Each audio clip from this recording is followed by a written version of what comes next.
Perfect. There you go. We're doing this. Okay, we'll try this again. Yes, again. Trust me. When you watch this, it's a learning progress, guys. It's a learning progress, and as you know, I've always speak about comfort and chaos, and you know what? You're going to experience your chaos in multiple different forms. All right, and guess what? Some of them evolve in the realm of technical difficulties and understanding.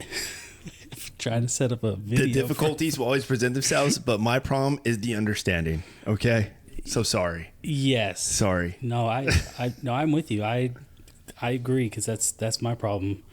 I don't like when things go bad. I'm like it irks me. Let's put it that way. There you go. But not that situation, because you can't avoid something like that. But like the things that I can control. And when I can control when it goes bad, that's what irks me. Okay. That's what that legitimately irks me. Well, but I'm sorry I took over. Go ahead. No, there's no need. Hey, dude, this is what I'm all about. This is what I'm all about. But as you know, in comfort and chaos, it's the theme basically is, I want to learn about different forms of chaos that we all go through naturally every day. Every day we go through a form of chaos. Every single one of us. Whether it be in the realm of relationships, friendships, family, the workplace, career, financial issues, politics, social media, there's a form of chaos literally we all go through daily, and people don't realize it, but we do, and there's a form of comfort that gets us through that. Yes. Like it is a way that we persevere and get through that chaos, And I like to learn about individuals who have experienced their own form of chaos or currently do experience, but I like to learn as far as and gain an understanding of what you do to gain that comfort in chaos. And those of you guys who don't understand, let me introduce you. This is one of my battle buddies. He's a senior leader in the United States Army as well. We've operated together, worked together almost on a daily basis. But, as you know, I don't go too much detail, in the military, guys. You guys know this already. But I won't go too much into detail into the jobs and the facets they explore on the daily basis. But at the same time, they're still human beings and they're still leaders. And this is one leader who I really want to bring here because he is definitely what I call a walking example of resilience. Jeez, I will say this, guys. I will say this. He is a walking example of resilience, and when I say that, I mean it as far as from the outside looking in. I say that only because I've only know basically just a tip of the iceberg of what your upbringing was like or what you currently went through, but I just know what was introduced to me when you got here. Yep. And I see where you are now, and I compare it to soldiers that I've worked with in the past, individuals I've operated with in the past, and I can see that there is a level of resilience that you have executed, and I want to know about that because most people would check out. Yeah. Most people will run away, put a tail between the legs and just check out, especially in the military. Well, I think a lot of people check out especially if they know their time is coming to an end in the military. But for me, I can get into it, but for me, my time had just, if you will, reset. So I didn't have the choice but to be resilient because I was in it for the long haul. Okay. But just real quick, I am Q. I go by Q, Quan Wilcox. I am the host of Mediocre Dads. If you're interested in learning about dad stuff, then go check out my channel called Mediocre Dads, my podcast. We try to put out a video every week. Yes, guys, the link will be down below. Yes, we try to put out a video every week. Not perfect at it. Have been some things because life, you know. And also being the military team, Oh, yes. As a leader in the military. Oh, man. Like, you know it better than I do. But yes. They know. So, but yeah, no, anyway, so I didn't have the luxury of just having to just checking out, if you will, to say like, you know what, something happened and I'm done. Right. Mm-hmm. So I signed a contract, a 6-year contract the month before I got in trouble. Ooh. Now, for everybody who doesn't know, would you mind kind of taking everybody back and explain what you want to explain? No. So again, and so it's, I think it's funny because a lot of people will ask me like, oh, if you don't mind, like if you're comfortable, like tell me what happened. And I'm sure that, other incidents that are severe, and my incident is severe, but like EO, sharp type stuff, like those are severe things that people don't want to talk about. So I get that. So I respect people when they ask me it. But I am not a person that will hide their faults, if you will. Nice. I think we can all learn from our faults, our failures, and take ownership. And take ownership. And because a lot of people in the military don't like taking ownership for their faults or for their failures, if they will. They will just be like, that is such and such fault. That is such and such problem. Because they didn't do this one thing, the whole thing fails, when in reality it's like, okay, but what could have you done? If you knew that was happening or that was going to happen, what could you have done to mitigate that? But no, anyway, so for me, I was getting ready to deploy to Kuwait, and Kuwait's not a deployment, but I was getting ready to deploy to Kuwait as an individual deployer. And I didn't know too much about the mission. I didn't know what was going on, who I was supposed to be meeting with. I was 2 or 3 weeks out. 3 weeks out from mission, and I had no idea who I was meeting with, and what I was doing. So me explaining this by no means is me saying, hey, an excuse, but it plays a part into why I did what I did. Okay.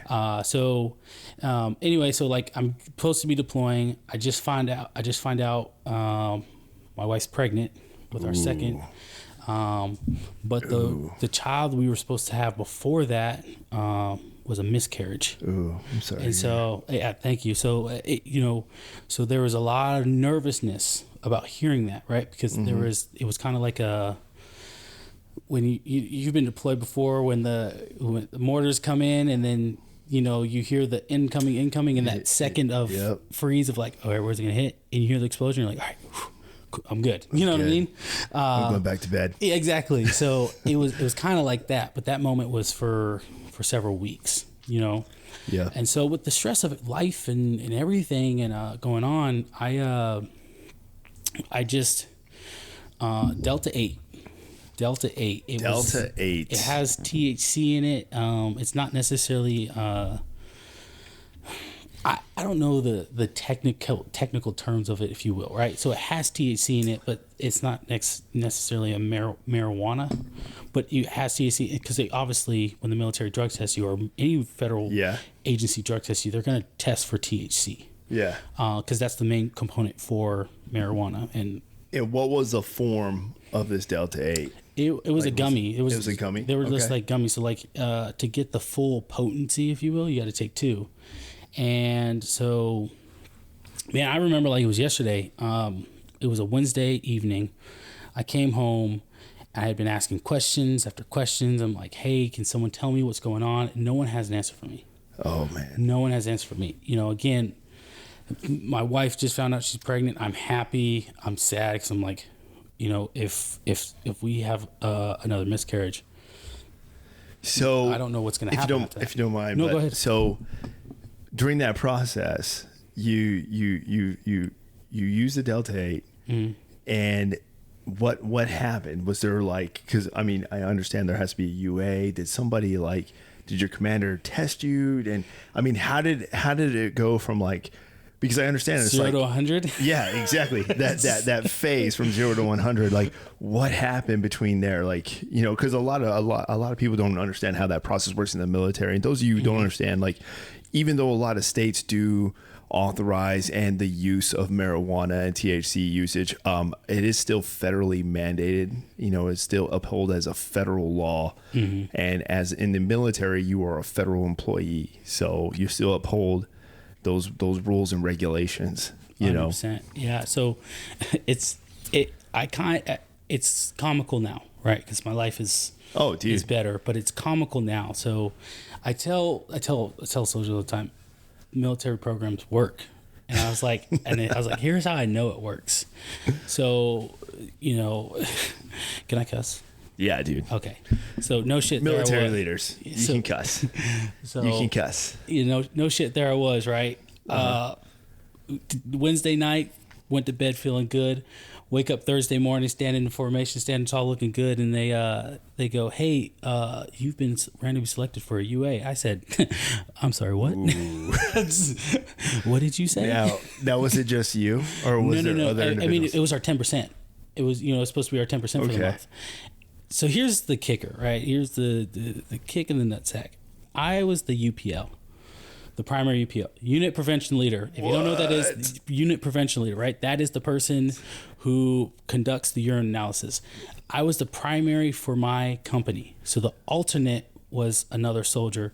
And so I had no idea what was supposed to going on. I'm supposed to know. But the only reason I didn't know what was coming on because my commander, believing he can trust everybody within his company. Me and him we're pretty close. But he pinged the alternate and said, "Hey, Wilcox is going forward, so you need to take over as the primary for the company. I need to conduct a UA and pull the list and whatever the case might be." And lo and behold, I'm on the list. Ooh. The Lord works in mysterious ways because that's right. I was angry. I tell you, I was angry. So I was like, I have to get out of here. So I went home and then I made up some excuse that I was like, "Hey, I can't come back today." And I was like, "Hey, I got to take care of some stuff, blah, blah, blah." They're like, "All right, can you come? Is there any way you can come back?" I was like, "Nah, I can't do it."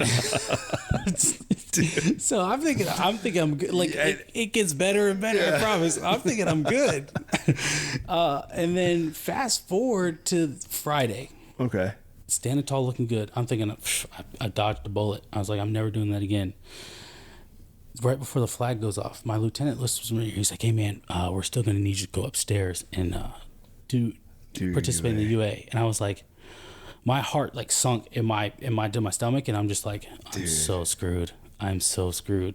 And so I was like, "Yeah, Roger, sir. I have to play it cool." You know what I mean? I was like, well, maybe this it won't appear. Like I'll be good. Like you got to give yourself that realm of hope. Yeah, you know what I'm saying? That false sense of hope, if you will. So I go up there and I give the alternate I give him some grief. You know what I'm saying? Like with the time we were the same rank, but I was senior to him, and but I give him some grief and I let him know, like, "Hey man, like we're the UPLs, like we're supposed to look out for each other." You know what I'm saying? Like, not saying that I'm doing something wrong or you're doing something wrong. So he could have told you your name was on the list. He could have told me the name was on the list, or he could have just been like, "Nah, I'm not gonna put him on the list." You know what I mean? Because if me and you are the UPLs, and I don't want to dime out the Army as mischievous or anything, like, or to make it seem like we're out here trying to do the wrong thing. But if me and you you're the primary, I'm the alternate, or whatever the case might be, vice versa. If I'm doing one and I say, "Hey, okay, you're on the list," I'm gonna let you know you're on the list. Yeah. I may know, like, you're the straight shooter. If you will, drink some water. You're a square. And guys, by the way, he's not giving me that heads up. Oh yeah. No. So that I can use drugs. No, that's not why. Yeah. He's giving me the heads up because those of you who go through UPL testings or who have know that it sucks when you got to go pee and you don't got to pee. So you literally have to chug a bunch of water. 30 minutes, half an hour goes by. You're still chugging water. You're chugging water till you literally feel sick. And then you're finally like, okay, now I can go pee. So it's more of just like a heads up, like, hey, he's giving me a heads up. Hey, dude, your name's on there, so you might want to chug water tonight. And don't take that morning piss. Yeah, it's not even, it may not even be so as direct. It might be like, "Hey, man, if I were you, I would wait till you got to work. Because things are gonna be crazy." You know what I'm saying? Like, you know what I mean? Like, and it's funny because if you've been in for long enough, if you've been in longer than a day, you know that if someone says that, you're like, "All right, so there's one or two things that could be happening." I'm gonna I'm gonna take the guess here, and I'm gonna assume everything's happening tomorrow. Yep. So I'm not going to the bathroom. Yep. I'm gonna have my dog tags on me. I'm gonna make sure, like, you know, like whatever is going on tomorrow, I'm prepared for as much as possible. I gotta, you know, maybe it's a surprise hide and wait. Listen, I'll, you know what I'm saying? Like, I'll do what I gotta do to make sure I'm good. You know what I mean? So, but yeah, no, I gave him some grief, and I felt bad for that I did that. But, you know, I went down there, pissed in the cup, came back up, handed him like it was nothing. And then 3 weeks later, I was on a plane to Kuwait. Yeah. And then the rest is kind of history, because they found out I left in March, or at the beginning of March. They got the results at the beginning of April. And so you had already left the country. I already left the country. I was already gone. And I was kind of like, well, I guess they haven't. They got the results came back, and they were in my favor. Yeah. I was like, thank you, Jesus. That was not the case. I was trying to get my leave form signed. Long story short, trying to get my leave form signed. He wasn't signing my leave form. It was a new commander. So I was like, maybe he just doesn't know me, whatever the case might be. I'm PCSing though.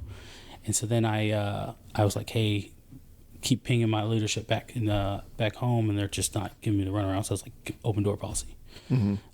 Actually, one of my buddies, he was like, and this is where I will say it's one of those people look out for you. He knew what was going on, but he legally couldn't tell me what was going on. Yeah. Right. And so he was like, hey man, you know, something like this. I mean, sometimes it means someone's in trouble, but I don't know if you did something. Like, I'm not saying you did, but like, you know, open door policy is probably the next best thing. He kind of hinted to you. Yeah, like he letting me know, like, hey man, like, hey, like I'm just letting you know, like, what's coming down the pipe. So I did open door, had a closed door conversation back home, and commander and legal was in the room back home. So he's like, hey, this is such and such. What can I do for you? And I was like, hey, sir, I'm just using the open door policy to infer about my leave. I'm supposed to be CSing here pretty soon. He was like, hey, well, I just want to let you know that it's me and legal who's in this office right now. And I was like, all right, yep, this is it. It's a wrap. You know what I mean? And he goes, he's like, yeah, hey, well, your leave's on administrative hold because you failed a urine analysis. And I was like, roger that, sir. I was like, really? I was like, yeah, what's the next steps from here? He's like, well, you know, I can't legally advise you yet because I cannot, or I can't tell you what you should do, but I can't, you know, because of I wasn't there.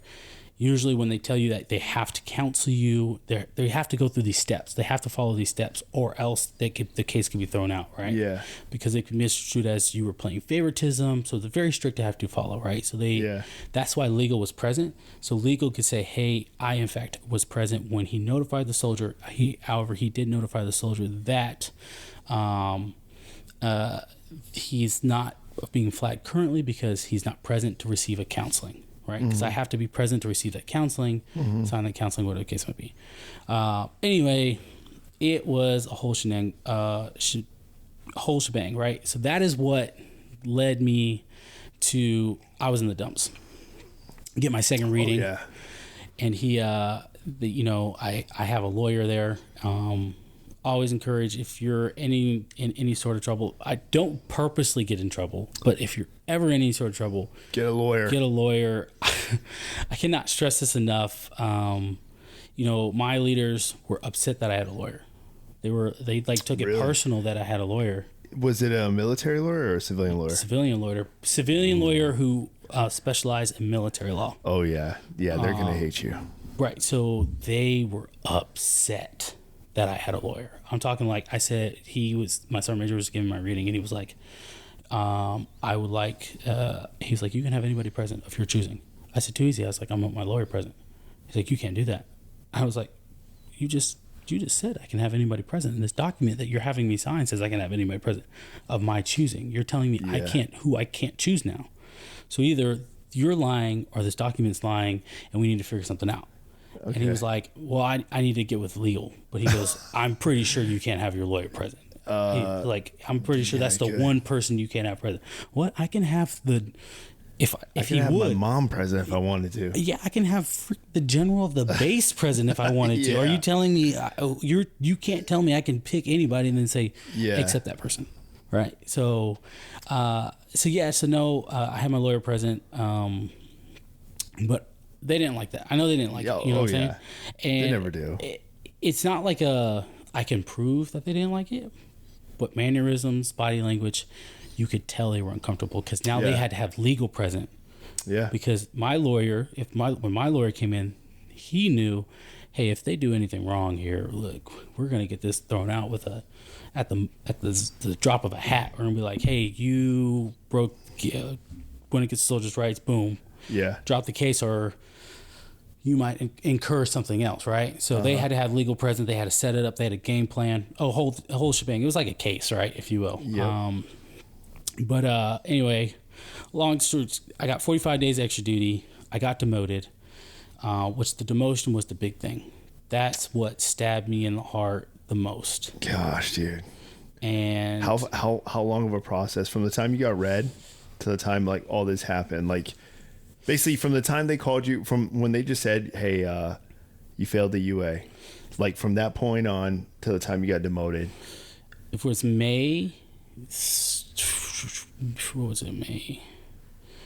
It was the end of May like May 20th, I think. Okay. All the way. Guys, chaos. It's comforting chaos, all right? It's going to happen. But it's what you do after you explore that form of chaos and how you get through it. That's what's going to make you who you are, all right? So remember that. Okay, man, so where we left off, you were explaining exactly the process. Okay, so you're getting ready to deploy. And you made a decision that, you use a Delta 8. Yep. Legal in North Carolina. Still illegal federally. Yes. A legal chewable, might we add. It was a chewable. Yeah. And a gummy. And he explored it and, later on got tested in the military. The very next day. Yeah. Which I do have questions about that. I do have questions because, oh man, somebody were you with somebody on your team or somebody that just said, hey, you might want to test this guy tomorrow? I'm just gonna say. So I wasn't with anybody on my team, but I will say that I was. Oh, so for that, no, I wasn't with anybody that day. I was alone. So. How I found out about Delta 8 was not the first time. Okay. That was not the first time. Now when I was standing in front of the leadership, that was the first time. Okay. Listen, because I didn't want it to be worse, so I was like, if I say that I've done it before, then it's gonna be like, oh, so this isn't your first offense. You knew it was wrong, and you repeatedly did it, and you still got caught. So then I was like, yeah, I'm just gonna tell you, no, that was the first time I ever did it. And my sergeant major, he tried to poke holes in my story. Oh yeah. But that's what sergeant majors do, guys. I had time to think about this, to plan I bet. accordingly. I was in thousands of miles away. I had time to plan. I spoke to several lawyers before that moment. Now, would you say that helped you in your favor? Would you say that if you were still stateside during this whole time and didn't deploy, would it be a different outcome? Or I'm not sure. Okay. I'm not sure. Only because the command was different. It was a different command. It's like, so my commander was different at the time. So I don't know. You know what I mean? Not to say like he would have swept it under the rug, but like it makes sense. They would have probably been like, it would have been different to say the least. But no. So I went through all of that, right? The demotion, the 45 days of extra duty, and then I get to, it's like day 15, day 20, I'm in extra duty. So if you don't mind, for those of you who don't understand, so he got demoted, all right? And not just any rank. You were a staff sergeant, right? Yes. Guys, so those of you who don't know, a staff sergeant, all right, that's an E6. A staff sergeant in the military, that is a senior, that is moving up from a junior non-commissioned officer to a senior non-commissioned officer. You were in the staff section, all right? So getting reduced in rank from a staff sergeant to a sergeant, as a member of the NCO Corps, that's huge. It stings. That will definitely sting, and that'll that'll affect mentally and physically, and not to mention to financially. You know, and I can imagine, and I'm pretty sure you're going to tell us here, but goodness. I want to make sure everybody has an understanding of what. It's not just any demotion. This is a senior leader demotion. Yeah. Okay. And it was big because I didn't know how much it hurt until because I have all my stuff sewn on, so I didn't know how much it hurt until I showed up to the sewing shop to get it changed. That I was there to be like, hey, I'm here to put sergeant rank back on. Ooh. Right. And so I didn't really feel it. Dude, how did the ladies look at you? You know what? What's funny? How did the Korean ladies look at you at the sew shop? So it was Fort Bragg. So you know what's funny? I told them that, and they didn't skip a beat. They're man. like, oh, it's they just another took it. one. They're like, cool, sounds good, and they just did it. And then they're like, you need your PC too? Yeah, you're right. They're like, oh shit, yeah, I forgot. I'm gonna need my PC Yeah, too. they're Thanks like, for yeah, reminding me. that'd be $16. So, like, it was not. They didn't. Dude. They just give a beat, man. They just give a beat. They just no questions. Just yep, cool. Give it to us. What rank do you want on it? Sergeant E5. Track it all. Don't worry about that. They didn't even ask, hey, what happened? Nah, the dude turns around. He goes, hey, Sergeant E5 on both of these right here. And they're like, the ladies are like, having conversations, like, because at this point I'm sure they've seen it. They've seen it enough to know, like, I guess so. you know, Fort Bragg. and I'm not gonna lie, you know, to some extent, regardless of what happened, it seems I fit the part. You know, I'm the soldier's got the beard. You know, I mean, my hair was looking a little crazy because you know at this point I'm kind of just I'm in a different headspace. You know, what I mean? So I'm not getting a haircut. So. Why do you gotta go there with the beard? Why do you say that? Oh, because Explain to the people to understand. Okay, so you look the part. Like, explain what that means, and then by you having a beard. No, explain that. Okay, I'm curious. So the beard thing is most soldiers in the military who you come across who have a beard, they're black soldiers, and it's not to say it's black soldiers are bad because they have a shaving profile, but they have the profile for a reason. You know what I mean? No, they do.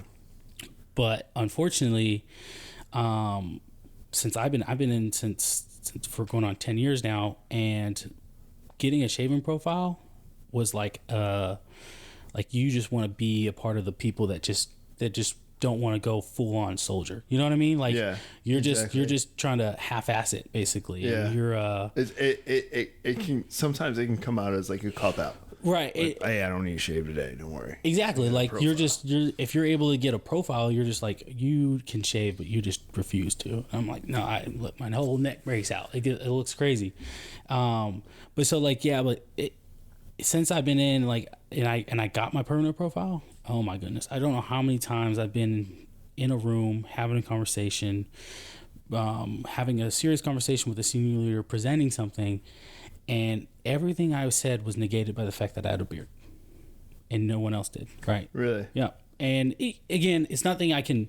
There's no tangible evidence for me to say like this is why he didn't accept my brief. But again, facial expressions, mannerisms, how they carry themselves, how they talk to you from that point on, and how they're having conversations with other people, even though you're the one who gave the brief. You start to see. You're like, okay. Again, for me, I just pointed to it has to be. It's probably the beard, right? Because any other reason, I'm sure I'm a big dude, like, you know, but I'm not by any like, you know, freaking pudding. You know what I mean? Like I used to power lift, so I'm slowly coming down from my powerlifting size. But like, you know, I'm not like a ball of pudding out here, just like, you know, rolling across life. No, but you know, I just associate it with the beard. And don't get me wrong, there are sometimes that I do let this thing grow a little too large. So the times you will see it when you're like, hey man, I don't know if you're getting a little too iffy, is right before holiday block leave. I won't shave. I won't cut it down. I will let that thing go, because when I go into holiday block leave, I want that thing to look good. You know, I'm gonna get it shaped up and everything. I'm gonna go shebang. Like, you know, yeah. So, because this for me, let me tell you, if I shave tomorrow, you won't see this for 4 to 5 months. So it takes a hot minute for me to grow some facial hair. I know the struggle. The struggle. So yeah, but so again, and then my hair, I didn't have a haircut. You know, my hair was grown all out, and my hairline was looking crazy.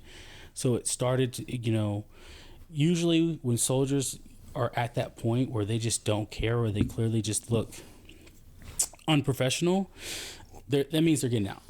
Mm-hmm. And they're like, hey, like, they usually do. Yeah, it's like, damn, the consequences. Like, this they thing to me. Yeah, they check out. So this thing to me doesn't mean anything. So like, shaving, getting a haircut. Why? I get out in 2 weeks. Yep. You want me to cut my hair down just so I have to grow it out again for 2 weeks? For what? You're already kicking me out. You're already doing the thing that Yeah, exactly. Like, it's over in 2 weeks. And I had a few of them in my career. I've had a few of them, and that's why I was able to address.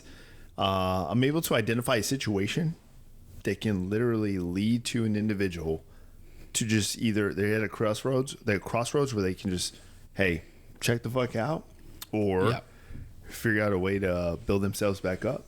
Well, so that was the hardest part. The hardest part for me was building myself up. I would sit there until 8:00 in the evening, and look, the unit I was in, they, regardless of how I felt, what came out of it, they did. I would say they took care of me, right? Because most of the time, if you're on extra duty, you're there from the morning almost till 9-10 o'clock at night. They would said, hey man, you come in you come in at 9. So Fort Hood, if you got 45 days extra duty. Was this Fort Hood? Well, this was Fort Bragg where I got in trouble, but at Fort Hood, if you got extra duty, you were there until what was it? 9, or the latest they could be there was 11, or I'm sorry, was 10. But if they stayed till 11, then they had PT off the next day. So they would keep them there till 10 o'clock, right? They would be like, hey, you know, so 10 o'clock at night, could you imagine being So outside? you went through your normal work day, and then after your work day, you reported extra duty. Mm-hmm. And you were there till about 10 o'clock at night. No, so Bragg, I was only there till 8. Okay. So get off at 17, and then I was, regardless of what I was doing at 2000, I was good to go home. Okay. So I got it easy with the 45 days extra, unless it changed. But that's what I knew 45 days extra duty was when coming up, was like you were there late, and so I kid you not, there were a lot of days I was sitting there and I was thinking to myself, I was like, I put myself in this situation. There's no one else I can blame. Mm-hmm. You know, I got to do these days, and I was like, in a year, my life's gonna be completely different. But like, it's hard to look past tomorrow when you're in a moment like that. It's hard to look past tomorrow, even a week past that situation. Yeah. Even though you know tomorrow was coming, right? Yeah. I know the Bible tells us tomorrow was never promised. However, in the back of your mind, we're humans. We know, or we assume, that tomorrow was coming, regardless of how we feel about it. Tomorrow was coming, and that mentality, I was like, this is rough. This stinks.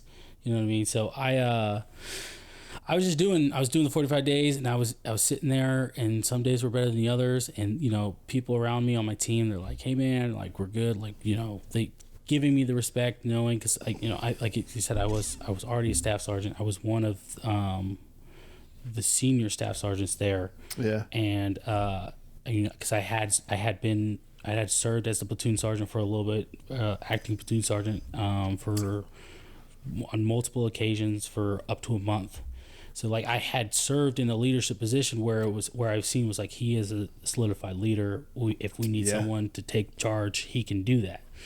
And so, but then to come from a staff sergeant to a sergeant, and it's kind of like, I don't know if we can have him take charge. You know what I mean? Like, that's where the trust starts to deplete, and people start to be like, I don't know, you know? So it was hard, because like my pride and my ego, and then the biggest thing, and you know this story part, but the biggest thing was my wife. Ooh. So I told my wife. I told my wife the day. So again, I did it on Wednesday evening. Thursday, they told me about the UA. I called her on my way home. I said, hey, listen, I got some bad news for you. Oh no. I was like, hey, I'm probably gonna get caught up for for doing the Delta 8 yesterday. Oh no! So was she aware that you did the Delta 8? Yes. Or was she present? She was putting, like, and I remember like it was yesterday. I was sitting on my couch, and I was like, you know what, screw this, because I didn't drink during the week. Yeah. I didn't like how attached I was getting to alcohol. Mm-hmm. So I was. Cheers, by the way. Cheers. So I say that, and then I'm going to take a drink. I know it's. I don't mean to put you like that. No. I'm just. Hey, you know what? I get it, and that's why I cheers to that. So cheers to recognizing the fact that you can be possibly getting attached to alcohol. So it's. Man, oh gosh, I feel like I can talk forever now because I have so many stories in my mind. Dude, but yeah, I love it. No, so I was getting so attached. I felt like I was getting so attached to alcohol. So I would say, hey, you know what? I don't want to be the guy that shows up to formation drunk or smelling like alcohol. Okay, now for the record, when someone's saying they're attached to alcohol, and you're showing up to formation smelling like alcohol, that means you literally stopped drinking like maybe 3 hours before you woke up for formation. Yeah, so like, and I know soldiers that used to do that. So yes. So don't feel bad for those of you who are still drinking alcohol out there who are in the military. Yeah, if you drink during the week and you have a beer, so like I'm not Just saying be like professional. Yeah. So be able to meet your alarm. Yeah. So meet your alarm. Yeah. So it was bad. So like I didn't. So during the week I refused to take a sip. I refused. So it was Friday and Saturday that I was voting to drinking. No, that's legit, man. I actually used to be that same way myself. But when I did it, it was I would go overboard. Oh, I see. So Jim Beam is like. So my tolerance. So I drink bourbon. Bourbon is my drink of choice. Good thing I didn't show you the Jim Beam I have downstairs. I won't drink it anymore. Okay, I won't drink good. it. I could drink a whole bottle in one night. Because that's why I didn't open the Jim Beam downstairs. Like I can drink a whole bottle by myself in one night. That's how tolerant. That's how I am with Buffalo Trace. Well, see, but you gotta sip Buffalo Trace. Yeah, Buffalo Trace is meant to be sipped. Yeah, so I will. It's a sipper. I respect Buffalo Trace so much that I only sip it. Even though I know, like, if I wanted to, I could drink a lot more. I bet. So, but that's why. So back to your wife. So you told her that you gave her the bad news. I gave her the bad news. Sorry, going on a lot of tangents. My ADHD. No, hey, that's what I'm here for, dude. So I told her, and she was like, she goes, okay, all right. So what does that mean? And I was like, well, I said usually that probably means probably gonna go through this whole. Article 15 business. Ooh. And I was like, they're probably gonna want to chapter me out, and we just gotta we gotta roll with the punches. What comes from there. Ooh. I was like, the biggest thing though is that bonus that I got. Ooh, and you got a bonus. The bonus that they just paid me the week prior. Oh, dude. Because it takes a while. Because I re-enlisted. Yeah, no, I re-enlisted in January. And then me pissing hot happened in February, but I didn't actually get caught for pissing hot until April. So it was January 29th or something, 26th, 29th that I officially re-enlisted. And then February 22nd is when I pissed hot. And so, but the bonus finally came in that week before that when I pissed hot. So like, just know, so I get, I think it was like $15,000 to $20,000. How the bonus worked out at the time, it was like $15,000-$20,000 in my bank account, and I'm using that to fund my next house here. Yeah. And I literally, she's like, okay. So I was like, I'm probably gonna have to pay that bonus. If they kick me out, I'm gonna have to pay back that bonus. And she's like, okay, all right. At this time, how many kids did you have? No, because hey, you guys should know this. He also has children too. Yeah, so we just found out she was pregnant. Ooh, that's when we just found out she was pregnant. Listen, the Lord works in mysterious ways, and when I say that, I don't mean to say it as just as a statement, just to say it, right? Because I do believe in Jesus Christ. I do believe He died on the cross for our sins. And I'm not perfect, as we have been listening. I am not perfect, but I do have a calling that I'm exploring currently. and to be a youth pastor, but that's for another time. But nonetheless, Okay. I say that because I mean it, right? And I do want to. I do want to be a youth pastor. I do want to minister to adolescents, not little kids, teenagers going into becoming young men and young women. Anyway, but yeah, she took it with stride, and so then I'm thinking like, all right, she's just receiving this information. Nothing's happened yet. So when it happened, I came home that evening. I said, "Hey, I need you to be prepared. The next 2 weeks might get a little crazy." You know what I mean? And she just, like I said, she just found out she's pregnant. She's like trying to maintain stress to the minimum, because again, as I said, the last child we were supposed to have was a miscarriage. So listen, she's like, I can't handle stress. I'm just gonna tune that out, type thing. You know what I mean?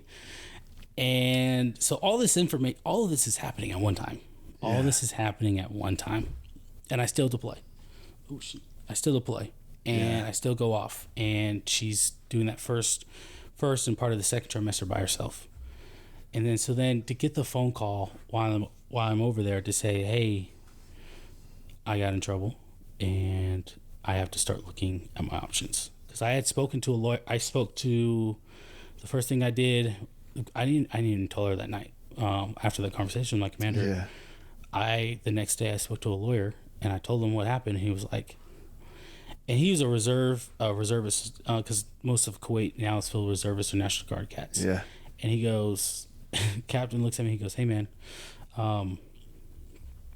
start looking for a job. Straight up. That's what he was like, straight up. He goes, damn. He goes, start looking for a job. He goes, have you thought about what you're going to do when you get out of the military? And I was like, not necessarily. He goes, now's the time to do that. He goes, do you have a resume? I was like, I have piece one together. He's like, pay for, if I were you, I can't tell you what to do, but if I were you, I'd highly encourage you to pay for someone to build you a resume, a solid resume with the stuff you did from your previous NCOERs. Yeah. And start building that. He said, you're gonna need it. He goes, and him being reservist and having a civilian job, he was a prosecutor in New York, actually. So I don't want to put the dude's business out, but he was a prosecutor in New York. No, but yeah, I got you. So he knew all the ins of law. He wasn't just some law captain who just got his law degree and he's trying to figure it out. No, like he practices law on a civilian job on a daily. Yeah, so he knows his shit. Right. So he was like, hey, start looking for a new job. And so I did. I told my wife. I had a plan what we were gonna do. There was a cool job, if you will, in Phoenix. It wasn't with any federal agency, but it was still in the realm of what we do. Okay. And in Phoenix, and I was like, all right, I'm gonna move back to Phoenix. I'm gonna use that to pay for us to live, and we're gonna do that. And I called my parents, told them what was going on. They were just like, okay, hey, we understand. Man. We get it. We all make mistakes. I don't know why you did it. I wish you didn't do it. I'll tell you what, dude, your family was a lot understanding than mine would have been. I'll just tell you right now, man, if I would have told that to my parents, oh, dude. The Latinos, bro, well, so you gotta understand my oldest brother, he was a drug addict. And so I'm talking like every drug under the sun, he's done. Okay. He's done it. And the only reason and the only way he got clean, one was due to Jesus Christ, and the two was going to prison for 5 years. Damn. So imagine. Dude. I'm not saying I know resilience runs in the family. Yeah. So I'm not saying I know anybody or there's anybody out there who's similar situation, but like when he was going to prison, he was still using, and he might tell my parents he wasn't, but he was still using. And so he went into prison, and he got clean. I mean, you have no other choice to get clean. And in Arizona, let me tell you right now, they don't play. You know what I mean? Their justice system, if you will, or the prison system out there in Arizona, oh, that's no joke. So, but yeah, no. So they've experienced that. They experienced that with him. So it was it's not to say it was a surprise, but it was still it still hurts, but it was like, hey, we expected better type thing. Reading between the lines, it was, we expected better, but we understand. So, hey, if you got to get out, if you need help, we're here for you. Yeah. And we're here for your family. Let us know Well, that's what you good, need. man. So, but I'm still here. No, hey, you know what? That's So- good. You had the family support if you needed it, but you're still here. Yeah, and I the only reason, I don't believe, it's kind of like a Jonah type of thing, where Jonah was told, was tasked, Whale, right. was to go, preach the word to Nineveh. Yes, Nineveh, and he was like, I don't know how I knew that, guys. he was like, nah, I'm good, chief. However, I am gonna go this way though. Yeah. No, is that way? That place is too crazy. Yeah, that place is too crazy. That's like being told to like, hey, go preach go preach the gospel in Israel. And matter of fact, go to Mecca and preach the gospel and tell them that Jesus is king, and then yeah, and the tell them heart of they, Islam. Right. If they don't repent, God's going to lay wrath. You don't mind if I pour good. me some? Okay. You're good. God's going to lay some wrath on you, right? And people, if someone went to Mecca and say, hey, I'm here to spread the good news, they'd be like, of Allah? They're like, kind of. Jesus Christ, though. And they're like, yeah, okay. Nope. Go ahead. Kick rocks, Pippin. You know what I mean? So, like, Yep. So, anyway, I kind of felt like Jonah because I have been running away from like calling, if you will, or running away from the Lord just in general. Because I was not in my as deep as in my faith as I am now, and I was just kind of doing my thing, So I was actively running away, just running, and then this moment where I was at the bottom. For me, it was the bottom. I hurt myself. I hurt my family. I have to look my wife and my kids in the eye. My kids don't, my kids Dude, don't know. That's gotta be brutal. My kid, and like I think about, my daughter doesn't know. My daughter doesn't know. She doesn't know what rank is. She doesn't understand that. But I have to, at one point in my life, I'm probably gonna have to explain to her where I failed at and how I failed, right? Not to say, hey, I failed, but look at me now. You know what I'm saying? But like just to. Well, if you ask me, dude, no, you don't have to. You don't have to. She doesn't gotta know. Well, and I'm that's just kidding. I'm kidding. So that's the thing, right? Because part of me doesn't want to tell her, right? Part of me is just like, hey, she never has to know this. Dad, you spent 20 years in the Army or 23 years in the Army. Yes, I did. I did my time. Yeah. Tired as whatever. Yep, I did. Yeah. And that was it. She doesn't have to know that, right? Oh yeah. But there's going to become a time in her life where something's going to be hard. It's going to be one of the hardest things she's going to go through. And she's probably going to think of her parents first to say, hey, I have to call my parents. I have to tell them. And she's not going to know that her parents went through something, or her father at least went through something so difficult, hard, right? That before, where she's like, oh, you understand, right? Because our kids, just like me, who I think my parents and their infamous wisdom, they've gone through so many different things. I think they couldn't possibly understand what I'm going through. They couldn't possibly understand what things happen to me. But they've experienced themselves. We just don't know that. Yeah, yeah. And and the funny thing is that a lot of people don't understand is we as individuals can take bad news. Yes. We can take bad news. But having to take it, but then share it. Yes. Share it to a wife, to kids, to immediate family members of in your situation that I just got demoted in the United States military. Literally, a uniform military code of justice has found me unfavorable and has demoted me. Yes. We don't, as individuals, we don't think about that. Nope. If you think about it, you can go get fired, you can go and get laid off at a job, but as individuals, yeah, hey, we can take that. If you were a single staff sergeant, I'm sure you probably would have taken it a little bit differently. Taken on the chin. I'm sure you would have just been like, okay, boom, I'm gonna get a lawyer, we're gonna do this. But the real effect is when you have to relay that to your wife, to your kids, to your family, and say, hey, I just got demoted. in the United States Army as a senior leader to a junior leader. Like, no one really thinks about that because I didn't. It's tough. But see, that's how I see it, and that's why it takes a level of resilience, man, to be able to go through all that and to still bounce back and be where you are today. Yeah. You know, literally, you know, we'll go further into where you are today, but it takes a certain individual to just not check the fuck out. Literally, just be like, fine. This is where the system's putting me. Hey, I'm done. Okay, hey, I'm not gonna shave. I'm not gonna get a haircut. Do whatever. They demoted me. I'm done. You know, what else are you going to do? Kick me out? I'm already getting kicked out. Yeah, I'm already on the track there. I'm on the track. I'm on the way out. What else are you going to do? Like, hey, you want me to wake up at 06? Yeah, get out of here. Come wake me up at 09 and bring pancakes. Like, literally, that's literally. No, I'm just saying because I've dealt with soldiers like that, and they just checked out. Yep. Just checked out. Every part of me wanted to. And so I tell a lot of people, and when people ask you, oh, why'd you join? Why are you still in? How long you?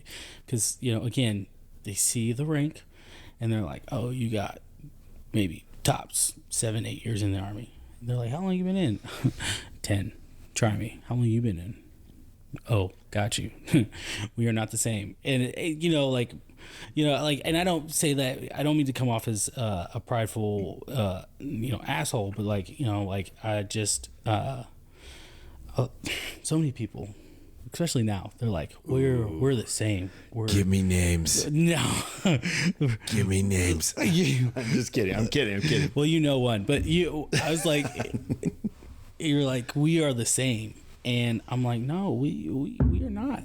We are not. Our conversations are different. Like I can have. So, for example, the conversation I have with, say, first sergeant or the commander, the level in which those conversations come from and what they are different from newly promoted sergeant having those conversations, right? Because confidence plays a big key into it, right? And presence. And so, like, I have confidence, I have presence. Yeah. In a lot of in any room that I walk into, and in anything I'm doing, I'm confident what I'm doing and what my skill base is. But a lot of newly promoted NCOs are not confident about what they're able to do. So you can tell they're like, maybe yes. How do I do this? Roger, I'll be back. Can I ask you why do you think that? Why do you think they're not confident? And by the way, you're saying newly promoted. That means they've already been awarded promotion, but yet they're still not confident in their promotion. But why do you say that? Because I want to hear your thoughts. I think so. For a lot of people, reality doesn't set in until it happens. Mm-hmm. Right? It's kind of like everybody knows the world's going to end at one point. Mm-hmm. But it's not in the forefront of our minds that the world's going to end until the world's actively ending in front of our faces. Mm-hmm. You know what I mean? So it's kind of like getting punched in the face. You know what I mean? Like, yeah. Everybody thinks they can fight until they get hit. Even better, right? Every great plan. Shout out Mike Tyson. Every great plan fails at first contact, right? Yeah.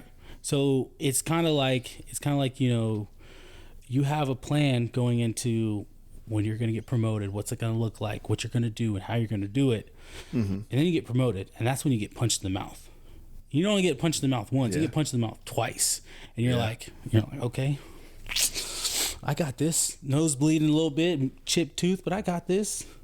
And then you get with your first problem as a leader. And then you look around, you're like, so who's going to handle this? And they're all looking at you. And you're like, oh, that's me. I'm the guy now. I'm the gal now. I'm the person that they're expecting answers from to have all figured out. You are that one. And now they're like, I don't know what to do. And so like they're like, what do I do? How do I get out of this? They're like, you know what I mean? Like it's intimidating because imagine when you were, private snuffy, in the military, and one of the worst problems you had to bring to your leaders, and now you have that problem. You're like, yo, I didn't even know how to handle it, and it was happening to me. Now you want me to handle it, and it's happening to somebody else? It was happening to me, and I didn't even know what to do. Now I'm supposed to have the answer all of a sudden because look, these stripes say that I have the answer. It's written on my forehead. Stripes on your chest. Now you have the answer. Yeah, or even like lieutenants, right? New to the military, they're like, you're a leader, and they're like, I don't know what that means, and they're like, but you're a leader. Cool. I'm the platoon leader. I got that. I know my duty position. What does that mean? They're like, be a leader. I don't know what that means. Yeah. I just got here yesterday. I have 10 people under me who look at me at the end of the day every day and say, sir, ma'am, what do you need? What do you need from us? I have no idea. Yeah. I don't even know what half of these conversations mean. I don't know what we're talking about. I'm here taking notes, like question mark about half of these things you guys said, and half of them are acronyms that I'm going to go Google later. Yeah. You know what I mean? Like, you're trying to figure it out, and when it happens, it's intimidating. It's scary, and it happened to me. It happened to me. I had the first time when I got promoted to sergeant the first time back in 2017. The first time. I had a soldier. I showed up, and they're like, "Hey, you're the new NCO here." I'm like, "Yep." They're like, "Your soldier is gonna give you a hard time. I just let you know now. You have to be stern and whatever the case might be." I'm like, nah, listen, I give all soldiers new chances. Like, they're under me, like, I don't know. Like, that is your perception. Slate. Yeah, they got a clean slate. That's your perception. The month of December was great. It was great. January, I started to see some of the signs. February, I'm like, what did I get myself into? March and April come along. Next thing you know, I'm sitting in a freaking Article 15 hearing. Ooh. and I'm sitting there and I'm like, how did I get here? How did I get here? You know what I mean? Like, I'm just like lost and confused, and I'm like looking around. I'm like, where is my sergeant first class? Like, because you need someone to point the finger at. Like, not even point the finger out. I need direction at this point. Like, I'm newly promoted Sergeant Wilcox. I'm like, I don't know what to do with my hands. So someone help me, and she's nowhere to be found. I definitely have to agree with you. There is a lack of confidence in today's junior leaders, but there is also a lack of immediate mentorship. And there is in the realm of leaders now in the senior realm are not really focusing on prevailing that senior leadership role. They're too much, I would say, very self-focused. 100%. So they're not really thinking about, hey, I need to start bringing up the juniors to be prepared to execute at my level or higher. I need to prepare someone to replace me. And no one does that anymore. And in the end, it was more, and I'll tell you myself, I'm not one who operates in that realm.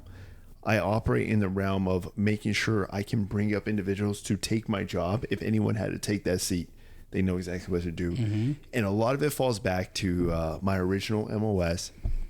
And because, I did multiple deployments within that MOS, part of that job was instilling that if I was the TC, as a truck commander, I needed to make sure that my driver knew every key element of the mission we're about to go endure.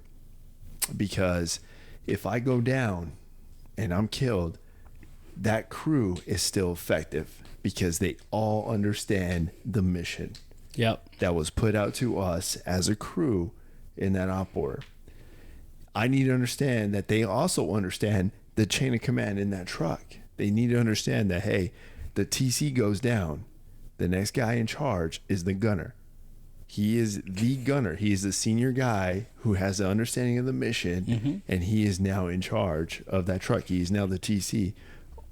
Hey, Sergeant Gallegos is killed. He's dead. But we got to still continue this mission. We got to continue. And then if the gunner goes down, the dismount who's sitting in the back seat hops in that gun, and he knows the full-on mission. He knows it because everyone in that crew understands the mission and what part they had to facilitate. And that relies on the senior leader, the truck commander. It is my job to ensure that every individual in my crew knows exactly that when we roll outside this wire, what we are about to do, what we're tasked, and what we got to do, and how to get back. Literally, I have to make sure everyone understands it. Not only understands it, but I used to make sure they can back brief me. I would do a quick check on learning. I'll be like, hey, driver, boom, hey, Johnson, come over here. Hey, all right, what are we about to do? What time are we leaving? All right, what time are we supposed to come back? All right, what time do we hit on target? All right, what time? Like, they literally better know that. They got to know that, because I knew that if I go down, I know that my team's going to be taken care of. You know, and that trickles down into the Army. The Army, the military built that little facet, that fundamental behavior is supposed to be spread out. It's supposed to be organic and throughout the whole echelon, but it's not. But I think the reality of being put in that position, of that next higher position, if something happened, it's gone. And I say that because, you know, you look across the Army, and this is not to sound facetious in a way of like, hey, I have a deployment badge, you don't, ha ha ha. Well, not you, but like to the others out there who don't, right? But being deployed to a combat zone puts in your mind a different perspective, and gives you the perspective and the reality that people can die tomorrow. Someone can die tomorrow. When I was deployed, we had a guy, and we went to the same church. I knew I was familiar with his family. I wouldn't say we're like best friends, but I knew him, and he knew my family. I knew his family, or whatever the case might be. His wife was having he had a baby on the way. And there was a green on blue situation, and he was one of the ones we lost. He was the only soldier we lost, but then two other contractors we lost. And, you know, that was when the reality hit me of like, oh crap, like this is real. You know what I mean? Yeah. But I relate that to the fact that, like, what you were saying, like you're the truck commander. If you go down, your driver has to be able to say, hey, Johnson, you're up, go ahead, execute, right? And he's like, too easy, we're good to go, right? You know what I mean? We'll mourn, and we'll figure it out later, but we're good to go. We know we have to get over there and freaking do whatever we got to do, right? Mm-hmm. But a lot of soldiers, they don't have that reality anymore, that perspective anymore. It's just hey, when you get promoted, and they're like, yeah, I'm making some more money. Yeah. When I get promoted, what do you mean? BAH, here I come. You know what I mean? Like, leading soldiers, they'll figure it out. I figured it out. You know what I'm saying? Like, they'll figure it out. And that's it. And no one's mentoring anybody. There's very few soldiers who experience issues and problems, because now leaders want to ask soldiers, hey, what they got going on? What are you doing this weekend? How many soldiers how many leaders this Friday asked their soldiers, hey, what are you doing this weekend? No, tell me what you're doing this weekend. I want to know what you're doing this weekend. And they have that conversation. How many asked them that? Probably none. They probably said, hey, this week has been too stressful for me to worry about you. Yeah. It's Friday night. I know exactly what I'm doing. Don't text me. Don't call me. Yeah, I'll ask you, do you think that is dictated based off conflict? So, like, if the military is in a realm of conflict, do you think that dictates the change that has in the leadership? Or if you were in a peacetime force, like which we're currently in, like a peacetime force, you know, but when soldiers know that they're actively, hey, there's a possibility you can deploy in the next 6 months, like you're going to go downrange, you know? I mean, I feel like there's a difference. Well, yeah. When it comes to that leadership, a peacetime force scares me. I tell you right now, it scares me. I agree. It scares me too. Because always has. Because if we have a peacetime force for too long, ooh, man. We used to have a phrase in the Scouts called complacency kills. Oh, 100%. 100%. If you talk to a supply talk to our supply, if you will. Oh yeah. And ask them, say, hey man, if we got to deploy tomorrow, are you ready for that? No, I got this going on, and I got to do. No. I need you to understand the contract that you signed and what you said you were willing to do. Yeah. I stand ready to deploy engaged enemies of the United States of America in close combat. That is what you signed and said you would do. I don't know if you know what that means, and that's for a lot of soldiers. I had a conversation with the female soldier in my office, who's where she's going to a force comm unit. I said, do you not understand? At the end of the day, what we do is just another MOS in the Army. Hey, actually, it's funny you say that because I thought about that as the new motto, but I'll let you introduce it to your commander. Oh, jeez. No, just stand ready. Okay. No, introduce it. Stand ready. What would she say though? No, I don't know. She's got to. She doesn't like to the leg, but anyway. Maybe we'll get her to be a guest on here one of these days. No, hey, you say that now. Mark my words. You will be a guest on here. Don't get me wrong. I would think it's great because she's hilarious. But no, like I was having this conversation with the soldier, and I said, hey, do you understand what the purpose of an army is? Do you understand what we're supposed to be doing? Yeah. All these other MOSs support combat arms. We are irrelevant. We go to World War III tomorrow. Listen, Intel sounds good for a while, right? It sounds really sweet and juicy, and we're like, oh, we got some stuff. Guess what? After a while, they're like, hey, man, I don't give two craps what you got in front of me. All I know is I got a bunch of troops over there across the enemy lines that want to kill me. How they're going to do it and what they're going to do is what I care about. What insider threat Joe Smo over there, guess what? Yeah. He probably won't be here tomorrow. You know what I mean? Like, and not to say they're going to take him out or anything, but like that's just the reality of it. Like war is a scary thing. Yeah. But while it's scary, and I'm not saying I'm completely ready for war tomorrow, right? I'm not saying that's the case. But it's scary, but it's a thing that I'm aware of that could happen because I joined the United States Army, and that's one of the main reasons we protect the homeland. We do what we have to do. But a lot of soldiers are just like, nah, look, the benefits. I get college paid for, inflation happens, but guess what? BH is really good right now where I'm at. I got some BAS, I got a job, I get to PCS to Korea, and I get to, go drink soju and do all these things, and life is good right now. Like it couldn't get any worse than this. You know what I mean? Dude. And you're like, no, things can always get worse. Yeah, they can. They can always get better too, but before they get better, they always get worse. And that's absolutely true. My situation is a prime example of that. They got worse before they got better. It got worse before when I got here to San Antonio. Me and you having our first conversation. Mentally I was not there. I was still in a. I was still the NCOIC of the team, right? Yeah. I was. Yo, hey, what were your thoughts when you saw me? Well, so I already knew about you. Oh, you already knew about me. Okay, because we know the same person. So. Oh, that's right. That's right. We do. So know the same I already person. knew what I was getting. I partly knew what I was getting to and who I was meeting. And I'm curious, what was divulged to you about me? I was like, he's very cool. I was like, he goes, if I could describe him in one word, he's that guy who's just like, he live and breathes the Army, but he's like one of the coolest dudes you ever meet. He was like, he'll call you bro, and you'll be like, yo, like he'll dap you up like you guys are best friends. But like when it's time to do Army stuff, you're when he does not play. Hits the fan. Oh yeah, he's like he does not play. When it's time to do Army stuff, he's like, you're like kind of like, dude, we were just like homies like 2 seconds ago. Now all of a sudden, me to breach this door. Fucking peel right.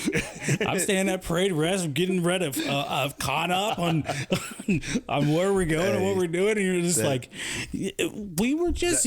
That's actually, hey, you know what? Hey, props to that individual who gave that intel, because that is actually a true description of me. Well, it's funny because that is literally what he said, and I was like, well, so when he said it, I was like, in a good way or a bad way? Because like I know like hua people in a bad way, and I'm like, that's not me. Just gonna keep the standard. Yeah, well, that's what he was. He was like, nah. He's like, nah, man. He's like, trust me. When he sees you, it won't be like a, hey, Sergeant, how you doing? It's gonna be like a, hey, man, go ahead, sit down. What's up, bro? How you doing? And he's like, you're gonna hear bro out of his mouth a lot, and it's gonna confuse you initially. He said that. Yeah, Oh, yeah. I'm like we were texting, and I was Really? like, all right, man. So yeah, when I arrived, mentally, I was not in the right headspace. That is him, I promise. Hey, sorry guys, one of our producers is making a face right now. So mentally, I was in the right headspace. I was like defeated. I was like, I don't know what's gonna happen. I don't know the people here. You know, I know CI people or intel people, and they can be really cool, or they could be like, No, man, I don't get like it, you. and I knew your story before you came. oh yeah, I knew your story before you came. As a senior leader in CI, obviously, I reached out. I know buddies. We got senior NCOICs, all kinds of chiefs, warrants. Dude, we know each other. It's a small realm. And once I got wind of there's a little hiccup with an individual coming your way. Okay, hey, you know what? It's not my first rodeo. Let me tell you, I had multiple hiccups with soldiers. yep, And so people can, and this literally, even with the current section that I'm leading now, the day I took over, everybody give me a full-on slate report of everybody. Yo, do. Hey, here's this. And I'm like, you know what? Hey, I don't run that way. yep, Hey, you know what? This is their opportunity. They got a clean slate. This is their opportunity. They got a clean slate. You know what? The Army already did their shit. In your case, I was like, hey, the Army already did that. I don't need. Hey, he did his time. yep. His time's done. That should not be held against him whatsoever. When he gets here, it's a clean slate. But how he acts, because in my line in my expertise, in my experience, it's what you do after you hit that chaos moment, that chaotic moment. That's what dictates an individual. Yep. Of what they're made of, what their character is. Literally, they're either going to shrivel up and just say, hey, fuck you, blah, blah, blah, I'm done. Or they're going to be like, all right, fuck this. I'm going to get through this. And here's how I'm going to do it. You know what I'm saying? And so I knew that, hey, you know what? All right, Wilcox is coming. All right, here's what I'm going to do. I'm going to meet him. I'm going to see what he's about. I'm going to put him in charge of some stuff. I'm going to figure out where we can utilize him. I'm going to see. I'm going to see what his character and what his actions and behaviors are willing to endure because of everything he's already faced. Now, he can either check the fuck out and say, no, fuck this. Boom. Appointment. It's hard to get appointments here, but yeah. Appointment. Like, literally, I'm just saying, he can he can pull all that. Mm-hmm. Or he can be present. Yeah. Literally. Because there's power in presence. And that is one of the biggest evaluation blocks for any NCO I rate is presence. That is the biggest one. I will go ham on that block. Yeah. Literally. I'll be like, you were here 3/4 of the time. You were here 1/4 of the time. Mm-hmm. You have executed. Like, I would go about and say, hey, your soldiers are lacking the leadership and mentorship because you are not present. Yeah, and I will pull people aside and I'll tell them that. Yeah. So I'll say, hey, I need you to be present. Yeah. Because of all the other ones, intellect, leads, development, you know what? You can figure the that biggest out. one is presence. Because you can't, like, it's almost like a leader, like being a leader. One thing the Army irritates me is the fact that, like, if you're enlisted, especially officers, but if you're enlisted, at one point you're going to become an NCO. If you stay anywhere long enough, you'll get promoted. Oh, you're going to. But not everybody's a leader. You know what I mean? But the Army really likes to promote this fact that, like, if you're an NCO, you're a leader. And it's like, we can't just throw that around. You know, it's like we can't just throw that around like oh, you're a leader, you're a leader. Like they're in a leadership role. You know. No, that's exactly it. But you know, that's exactly it. To call them a leader is kind of a stretch. But yeah, like I just being mentorship. Let me talk about mentorship first. Ooh. My mentor, I have two mentors. They're both officers now, but at one point they were senior NCOs. And my first and true mentor, I won't divulge who he is, but I met him when we were deployed in Afghanistan. He was my boss. And he was a hard ass.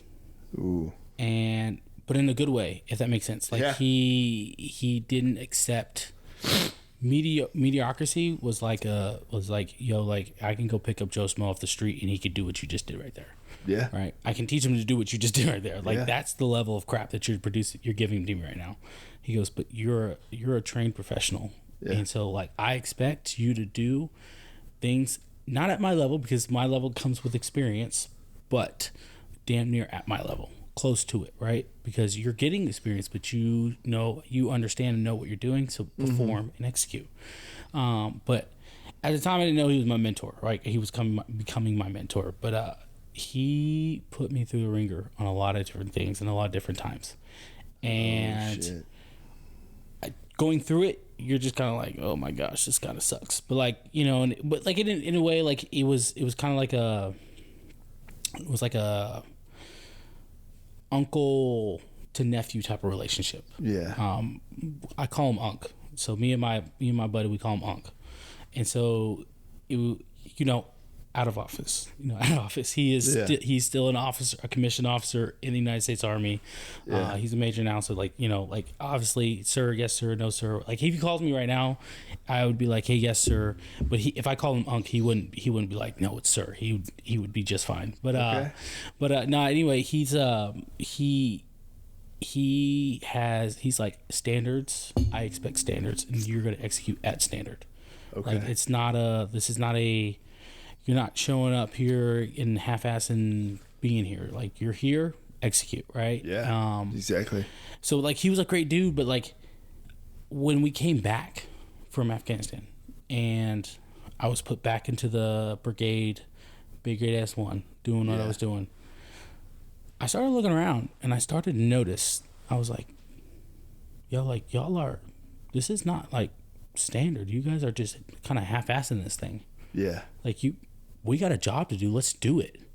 Let's not pretend like let's just half-ass like, no, we got a job to do. Let's do it. Yeah. You know what I mean?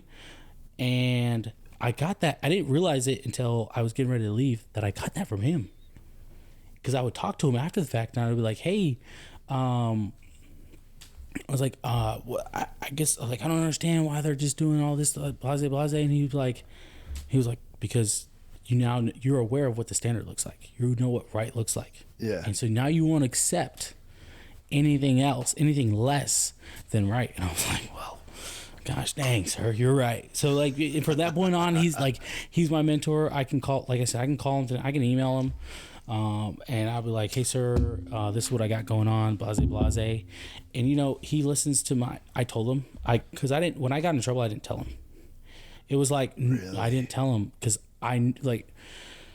So you will tell your wife, but you won't tell your mentor. I told my wife, I told my dad, right? Yeah. But like he's so hey, you know what though, and I'm not harping against it yet because I have preached about this before in my streams and in previous podcasts, but I have preached the empowerment of mentorship. Guys, you have no idea. Like seriously, when you have experienced that stern mentor who has had such an impact in your life, it can get to the point where literally it's to the sense where in your situation, you will tell shit to your wife that you wouldn't even tell to your mentor because of that relationship with your mentor. I let him down. It is a different connection. Yeah. It is a different connection. And that was the biggest thing. I let him down.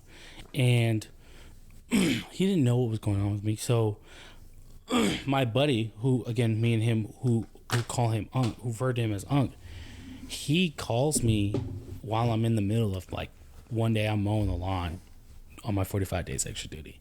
He's like, hey man, me and Unc haven't heard from you. What's going on, man? And I'm like, bro, listen, man, I just I got demoted and I did Delta 8 and I got caught. And he's like, bro, man, sorry to hear that, man. And he's like, but you should still call Unc. And I was like, and let him know. I was like, I can't do that right now. I was like, mentally, I'm not there right now. I was like, I'm not ready to feel the defeat. Like, I already feel defeated. But telling him that I failed, and which all I feel like I did when I talk to him is a pure failure, like feeling like just like a straight failure, right? Yeah. I was like, I'm not ready to face that, and so I didn't. You know, the first time I had a conversation, I told him about it. When? May, when I was on leave. Are you serious? May, yeah. Where's he at now? He's Bliss. He's at Bliss. Mm-hmm. That's a G. Mm-hmm. Yeah, he's almost to retirement, but dude, I think he's trying. It's crazy. You may expect a surprise reaction in me in that, but you're not gonna get that because I myself have had that same mentorship to the point where there's a certain connection that no one will ever understand. Not even your spouse, wife, girlfriend. No one will understand. There is that military mentorship connection that not even the civilians would understand. That just locks you in. And this is your guide. This is your Gandalf to the future. This is your Gandalf to Mordor. Yeah, right 100%. Here is this mentor, dude. And it's sad to say, but in April, mine killed himself. Dang, I'm sorry to hear that, man. And I did a previous stream on this, but it was a rough 3 weeks. I'll tell you straight up, it was a rough 3 weeks because, you know, the impact a mentor in that level has on you is one of those that in my line of work at the time was like, dude, this is the guy we went to when we had problems. Like, this is the guy you went to when you thought about killing yourself. Mm-hmm. You know, this is the guy. This is the guy you leaned on that you knew when you're in a combat situation. This is the guy you knew that when he tells you, he knows what to do. Yep. But then when that guy goes down, all of us are like, I wasn't better than him. What do we do now? Oh, man. What do we do now? You know? And so like I wasn't like, and that was one of the things you know, with because I've thought about that, right? Like, you know, like mentors and then if my mentor failed, like, and don't get me wrong, he is not perfect, right? I understand that. But if he failed, or but in your case, unfortunately, you know, I think he took his life, right? Yeah. So, yeah. He unfortunately took his life, right? Yeah, I did. Do you sit there and your mind starts to go places where it's like, I was not anywhere on his level. Yeah. He was the standard. For my mentor, he is the standard. Like, I can never imagine being on his level. You know what I mean? Like, it's unfathomable for me. It's like it's a thing where I'm just like, I can try, but like he's good at what he does, and you know, he's where he is for a reason. So, but I mean, I'm sorry for your loss, man. That is this one thing that I've never been able to, I want to say figure it out, but like kind of wrap my mind around it. You know, I had a soldier when I was in Pachuca, so I was stationed there before I switched over. Mm-hmm. And You know, he was a really just chill, calm, relaxed dude. But the soldier that's already checked out, though, you know what I mean? The one similar to what you're talking about. He's already checked out. He ain't in trouble, but he's already checked out. Mentally, he's not here, and because he's ready to get out, and that's fine. I get it. But he showed up, and he's like, I'm getting out. I'm like, all right, when? He's like, I got 2 years. I'm like, bro, that's 2 years. You got 2 years left. I need at least a year and a half from you before you can say, hey, you're ETSing. Yeah. Fast forward, I leave and I go off. And there were some things that he did that were very comical from a leadership perspective. And you're just like, dude, what are you doing right now? So the first phone call I get, I was like, from my old boss, and he said, hey, man, you wouldn't believe, guess who re-enlisted? I was like, what are you talking about? I was like, well, who? He's like, guess. And I was like, no, there's no way. I was like, him? He's like, no way. He's like, yeah, he re-enlisted. I was like, he's been talking about getting out of the Army since he's been there. I was like, what are you talking? I was like, I tried to talk him into staying in. He was like, no, you're not going to do it. It's impossible. This guy, I get the phone call and he's like, yeah, he re-enlisted. And I was like, and I'm laughing. I'm like, there's no way. I was like, why? What happened? Well, he's married now and he's got a kid on the way. I was like, oh, that changes everything. I was like, I get that. Then 3 months later, I get another phone call. And he's like, hey, man, I just want to let you know he's no longer with us. I was like, what are you talking about? What happened? I was like, or he was telling me, he's like, yeah, he took his own life. And you know, they're having his funeral and everything, and I was like, and I couldn't believe what I was hearing, right? Yeah. Because like the dude that, you know, again, I laughed at the things that he did, and I laughed at him at times, like, and not in a negative way. I don't want to come off as like I was laughing at him all the time. He was just as his life was just a pure joke. But as a leader, I there were some things he just were just comical to me. You know what I mean? I'm just like, dude, what are you doing right now? And I wanted the best for him. I did. I really did. I was like, you know, like he's a good kid. He means well. He has his mind made up and he wants to do something else within his life. And then this thing that happened, he's got a new. You need to refill whiskey about No, I'm good. Thank you. He's got a wife now and he's got a baby on the way. And I think that's just kind of what got to him, and then now he's gone. And I couldn't believe it. I couldn't believe my eyes. I couldn't believe my ears. I was like, one moment you're here and the next you're gone, and you're like, how? What? Why? What? Could I have done something different? Could have, because there were conversations that we had. Excuse me, that were bad. One of them, like two of them, were bad conversations because like he was getting in trouble, and I was like, well, if I would have changed my tone, and changed how I addressed him and talked to him, would have changed his perception of the military in a whole? Could that conversation change what he believed the Army to be? Yeah. And then that would have led to when he reenlisted, he was comfortable with that decision. It never dawned on me that he would get married or get a chick pregnant and get married. The thought never came to me because he was, not to say he wasn't talking about those things, you know, in conversation and he was out there or whatever, but like it never crossed my mind that would be a reality that would happen. It's rough. Dude.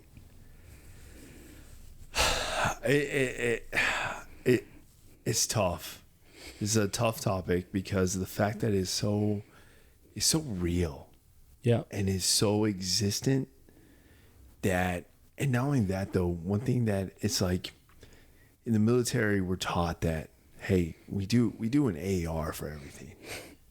You know? No. I mean, you laugh. You laugh because I laugh because I bring this so up all true. The time. But no, we do an AR for literally everything. And those of you who don't know what an AR is, it's a after action review. Literally everything we do in the military. It could be a freaking meeting or it could be a whole unit training field exercise. We would do what's called an after action review. And in that after action review, we identify two things. sustains, and improves. And in the realm of veteran or active duty, and here's one thing that people don't realize, there is veteran suicide and there is active duty suicide. And that is one thing I feel like people do not care to acknowledge, the existence of the active duty suicide. And when I say that even in the realm of reserves and National Guard, people who are serving, but yet suicide is their answer, which to me, that is never the answer. But I only say this because it has affected me on 3 levels, and when I say 3 levels, it means that individuals who I legit freaking ate MREs with, literally swapped MRE candies with, are no longer here because of a solution for their problem was suicide. And it harps me. It sticks to me. And one being a mentor, my platoon sergeant, the one who brought me into the NCO Corps, brought me to be a corporal, and then succeeded on hire. Brought me everything I am now as an NCO is because of him. Everything I quote, the doer does with the checker checks, all these quotes, dude, are literally because of a mentor who brought me in this Corps. A mentor who literally went up first sergeant major, but literally would, if you asked him, he would say this, the best time in his whole career was when he was a platoon sergeant. Literally, he was one of those leaders. The best time in his career was when he was a platoon sergeant, going out with his platoon, deploying with his platoon, going in the field with his platoon, NTC with his platoon, train with his platoon, and then coming back from combat with his platoon. That was the best time of his career. And it hits me, dude. It really does. It hits me. The fact that it's like, dude, it's like, come on, we do AARs for everything. When are we going to do an AAR for this? But let's bring individuals who are actually experienced in this. Yeah. Bring leaders who are experienced in this. Bring leaders who've gone through resilience, a series of resilience, like yourself. Bring them in. Get some input. Every echelon, every comm level, force comm, ends comm, whatever, TRADOC, bring a senior leader in that and what are you guys, what are your toughest points? What are your easiest points? Let me hear those. What are you observing with your soldiers? What are the toughest things they're going through? And what are the easiest things they're going through?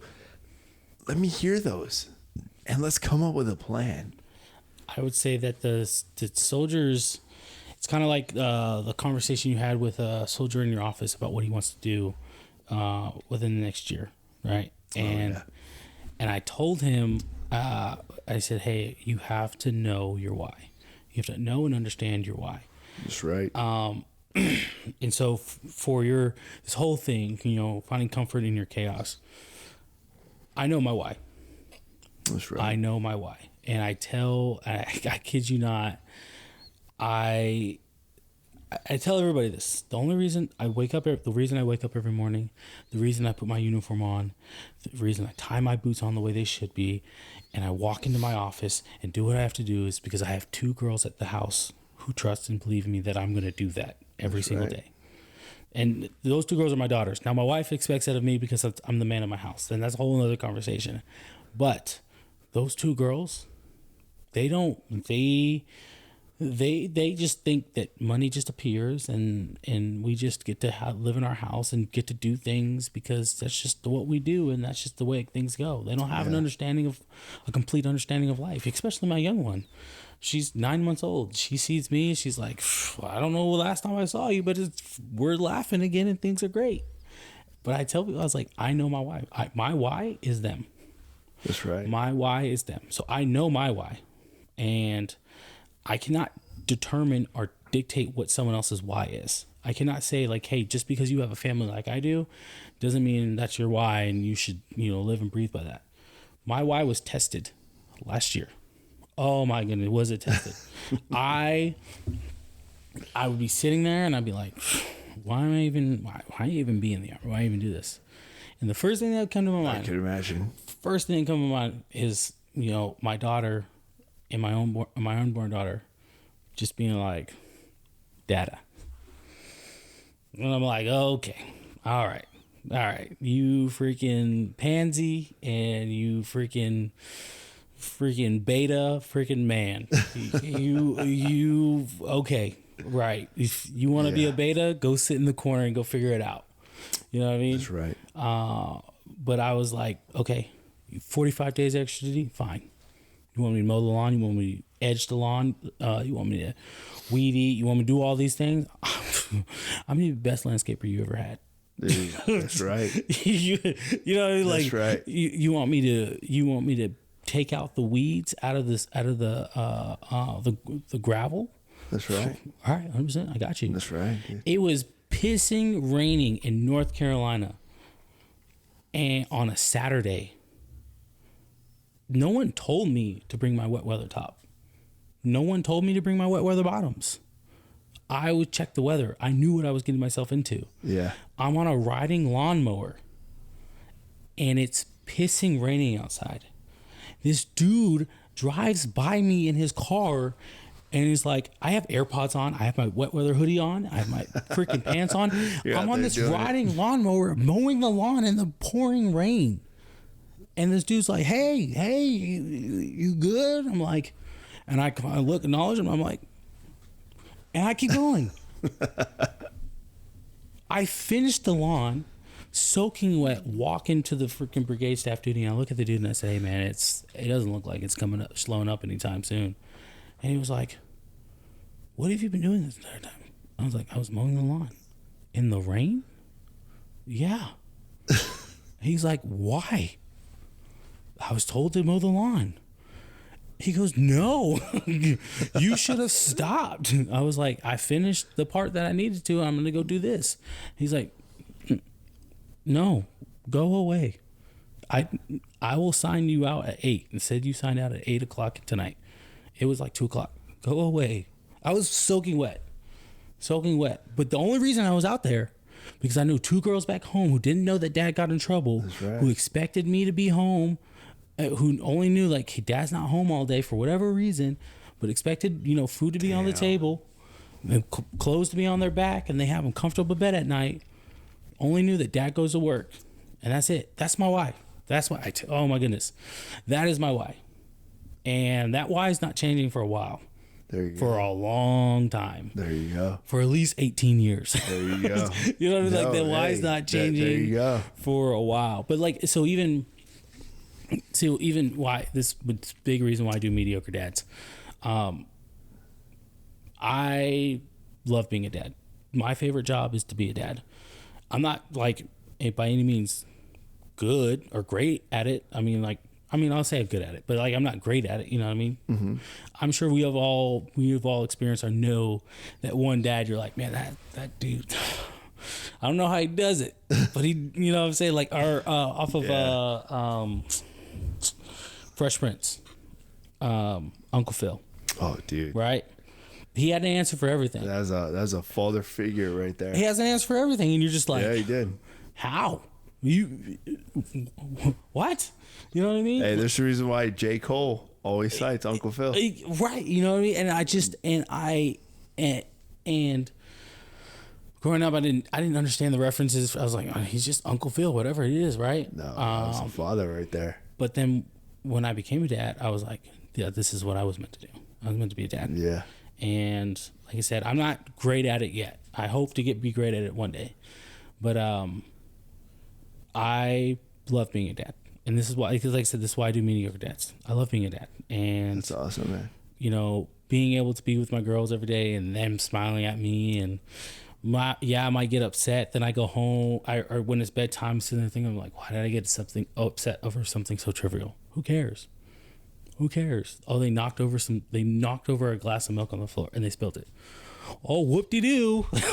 If my wife knocked over a glass of milk, am I gonna react like I did to my daughters? No. Yeah. So who cares? So They made a mistake. They're human beings. They're young human beings. yeah, exactly. Who cares? It's milk. Oh my goodness. Let me clean it up. Let me help you clean it up, or let me show you how to clean it up. Exactly. Now, would you say there's an influence as far as your fatherhood approach to your daughters with an influence of you being a leader in the military? Would you say there is a difference as opposed to if you weren't in the military? Yes. Okay. Standards. Okay. Because I understand what standards are and what it means to meet the standards, or meet barely or below the standards, meet the standards, and oh my gosh, words are hard right now. Go above the standard. You know what I mean? And so, do you have like an example? Ooh, geez. Let me see. Respect. So one of the biggest things is respect in my household. And it's not to say that like my kids are disrespectful to me or anything or whatever. But before I get into that, I have this thing. I believe treat people like people, right? Meaning we're all people at the end of the day. Yeah, we might wear a uniform and your rank on your chest might be greater than mine, 100%. But at the end of the day, you're still a person. Yeah. You still have things going on in your life that affect you and impact you differently than anybody else would, right? And so why would I treat someone like a soldier like dog water and forget that they're a person? Yeah, exactly. And they're not someone who I say do and I say jump and they say hi. No, they're a person. So why would I not want to be treated like a person? Especially when I would remember being the person in their shoes, not being treated like a person. Exactly. So for me, in my house, one of my biggest things is with my daughter is I was like, hey, like, you know, you can be upset. I was like, you're a human. You can be upset. You know what I'm saying? Like you can, you know, be frustrated and be mad, but like you need to be respectful. And I know that's hard. She doesn't fully understand and grasp that, right? But like, it's easy to say like, "Oh, F you, I'm freaking pissed. Get away from me," right? Versus, "Hey, I'm upset right now. That really upset me because of A, B, and C," right? And I'm like, because that approach is like, okay, you understand that I'm still your dad. I'm not your friend. I'm still your dad. So there's a level of respect that comes with it. Because if you express to me you're upset, then I now understand like, oh, okay, hold on. I need to address my approach because you're upset about it, right? So that goes back to, for me, like I said, standards. Setting a standard of like, hey, we will be respectful. She's the oldest in her class right now. Ooh. So I said, hey, you set the standard, right? Those little kids, those 3 and 4-year-olds are gonna do what you do. They're gonna follow you. And she doesn't fully grasp it, right? But I'm trying to put these nuggets in her ear so when she gets older, she understands. They're gonna follow you. They are looking to see what you are doing. The oldest kid in the classroom. If the oldest kid in the classroom throws temper tantrums and throws a fit when they don't get their way, guess what the rest of the kids are gonna do? They're gonna do that. Yeah. So, guess what my daughter doesn't do? That's cool. She don't throw fits. Ooh. She doesn't, you know, throw a temper tantrum or whatever. She might get a little upset and throw, you know, start huffing and puffing type thing. But at the day, she'll be like, yes sir, yes ma'am. Right? Because they're the authority, and they say what they say goes. And I may not like the answer, but that's the final answer. Ooh. And so that's one of the biggest things for me in my house is respect. Yeah. Because I mean, I respect my parents. I still do respect my parents, but I don't know why respect always stood out to me. Because maybe it's because for some time, a lot of times people always like to sleight of hand disrespect me, and I don't like that. I don't like that. So I don't take it anymore. Yeah. I don't take it anymore. There are a lot of people in our current unit that they will walk in, think they can say whatever they want, get away with it. Yeah. And my face and how I respond will tell you, like, hold on. Yeah. No. And sometimes that's what they need. 100%. I'm like, no, we're not. 100%. That's what We're not going to do that. Every now and then, an individual, especially in the military, needs that spot check. Yep. They need that spot check to realize, hey, this is probably the way you've been doing things, or it's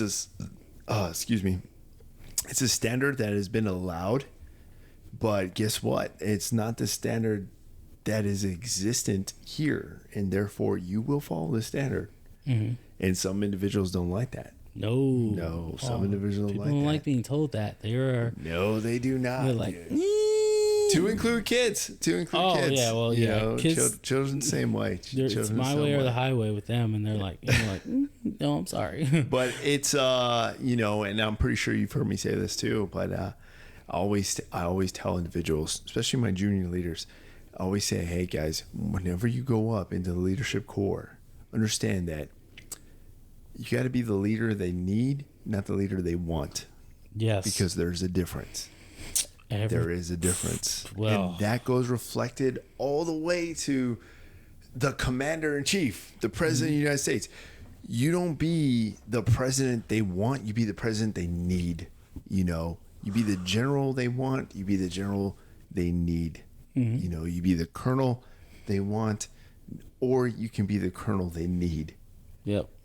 And it trickles down. It literally will trickle down, and I literally stand still to that, and I will forever stand still to that. And I've always maintained my leadership style is based on that. And that's why I will tell individuals, especially when I came into this new section that I was in, let me tell you, the first 2 days that I was in it, let me tell you, it was chaos. When you have 5 staff sergeants in that same section, and they're looking and like saying, what?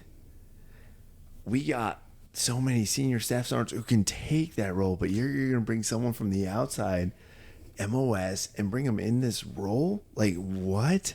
Like, that's not, no. And the reason why is because there's a difference when you put a leader in that role that you need, or a leader in that role that you guys want. Yeah. There's a difference. And somebody higher said, hey, this is the leader you guys need. And I said, hey, I'll take that job and I will execute profoundly and to standard. Mm-hmm. Literally. And until this day, man, literally it's been a night and day turnaround with that whole session. Oh, well, I mean, it has been a night and day turnaround. You guys are now superior to I'm just saying, the like, other they section, are so. I'm just saying, like, there is not a single individual in that team right now that I know I would not trust with a certain duty or responsibility. Not a single one. Before, hey, it's going to take some work. Mm-hmm. But now I know no matter what the duty is, no matter what it is, they can lead a freaking brigade formation. I will take a certain individual and I'll put them in front of it, and they're going to execute accordingly and to standard. That is one thing that I will say, not to get too much to work, but the difference within the sections is the willingness to lead, because they've been trusted to be put in those positions to say, hey, if I go down, you're up. And yeah. They're like, too easy, I got you. That's and they're like, hey, I hope you don't go down, but tell me when. Yeah, no, exactly it. Exactly it. I'm not hoping you go down, but when you do, I just let you know I'm ready to fill those shoes and I'm going to rock them. That's exactly it, dude. And so, oh man, it's like those sections are different now. They definitely they flip flopped. So yeah, they did. They did. But no, hey, I definitely appreciate you bringing me on.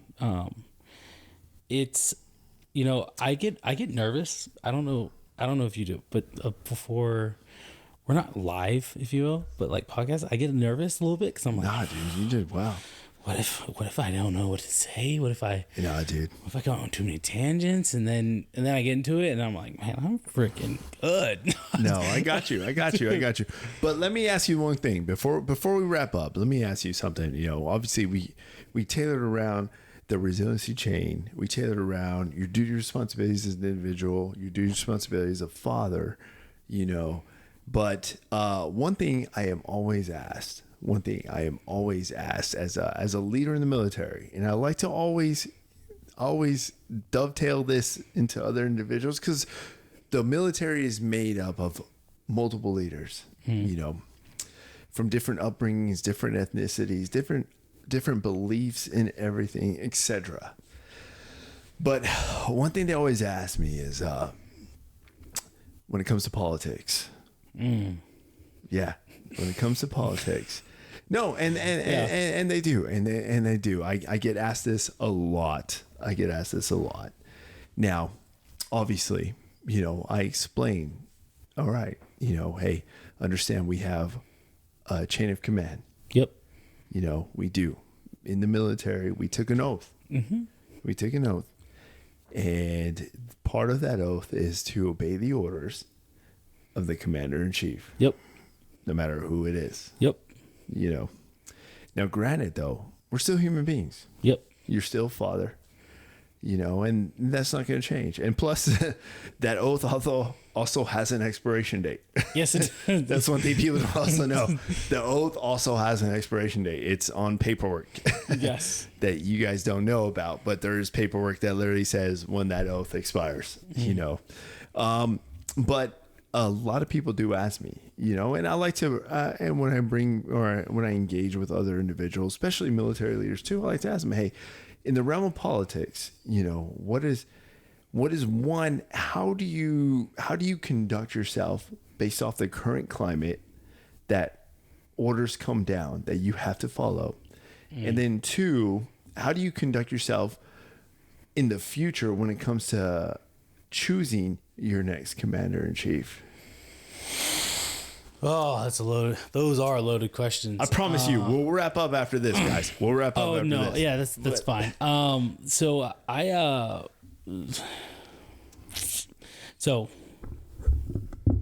the vaccine mandates came out.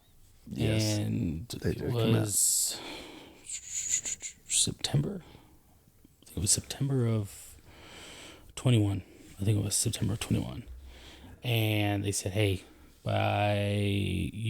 everyone in the military has until December 15th. Yep. To be completely vaccinated. So that's like, the 2 or the 1 if you take Johnson & Johnson, whatever, to get vaccinated, right? So the memo, Moderna and the Johnson & Johnson. There's only 2 authorized. The memo came out in August, right? It was signed like end of August, but the official order came out at the end of September. Yep. Now, the vaccine was available January, February of 2021. It was. And you were welcome to get it if you wanted to. It was a volunteer basis. Yep. And I didn't do it. I wasn't going to do it. I was ready to either give a religious exemption or, take my talents elsewhere. Okay. And my dad was really big proponent. He was like, hey, man, if you got to get out tomorrow, I got you. He goes, whatever you need, I got you. You and your wife and the kids need a place to stay, I got you. And so I was like, all right, I got to figure it out. I got to think about this. You know what I mean? And so there was a formation held, and they were like, hey, brigade commander. Oh my goodness. This guy, he goes, we're in a pandemic of the unvaccinated. And, he goes, I'm going to be open kimono with you guys right now. You've already technically disobeyed a direct order by not getting vaccinated in August. He goes, so you have a decision to make. You can either get vaccinated, which I highly encourage you do, or not get vaccinated and disobey a direct order. And that's when the GOMAR will be started. And then from that GOMAR, a separation will be started. Oh, wow. Right. So then they explain the process, right? So your commander will tell you.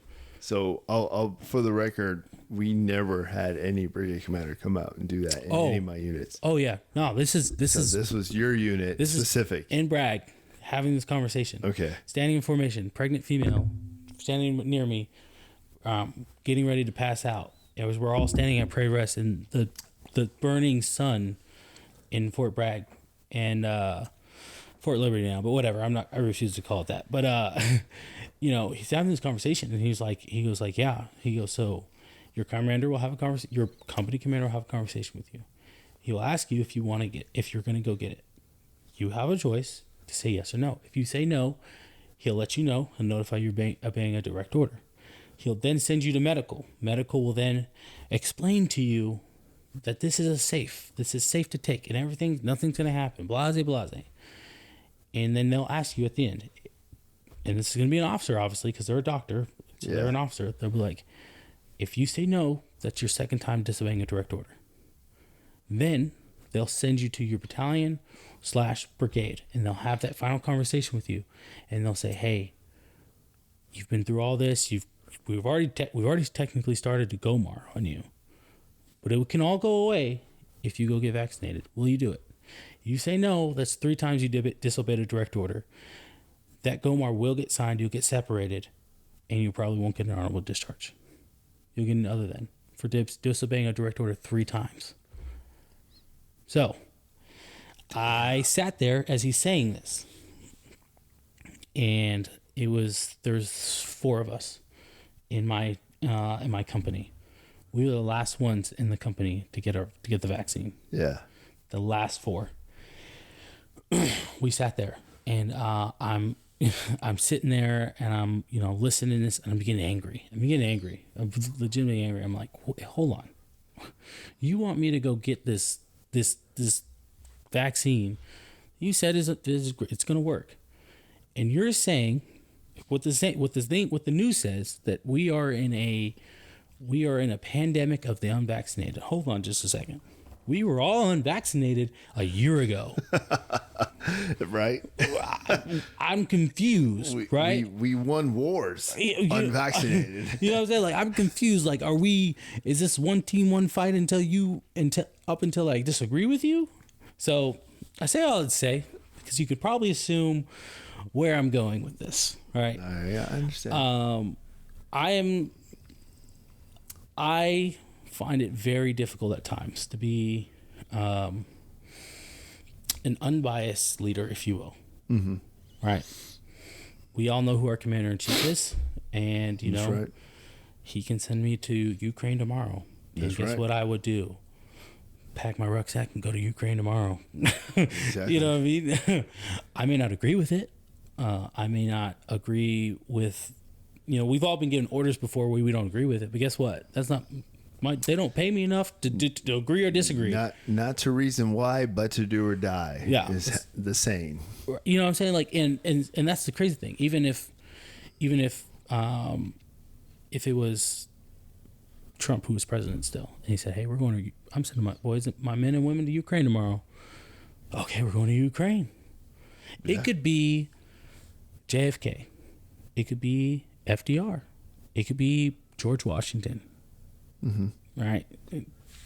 Past presidents, if you guys didn't know, hope you know your history. But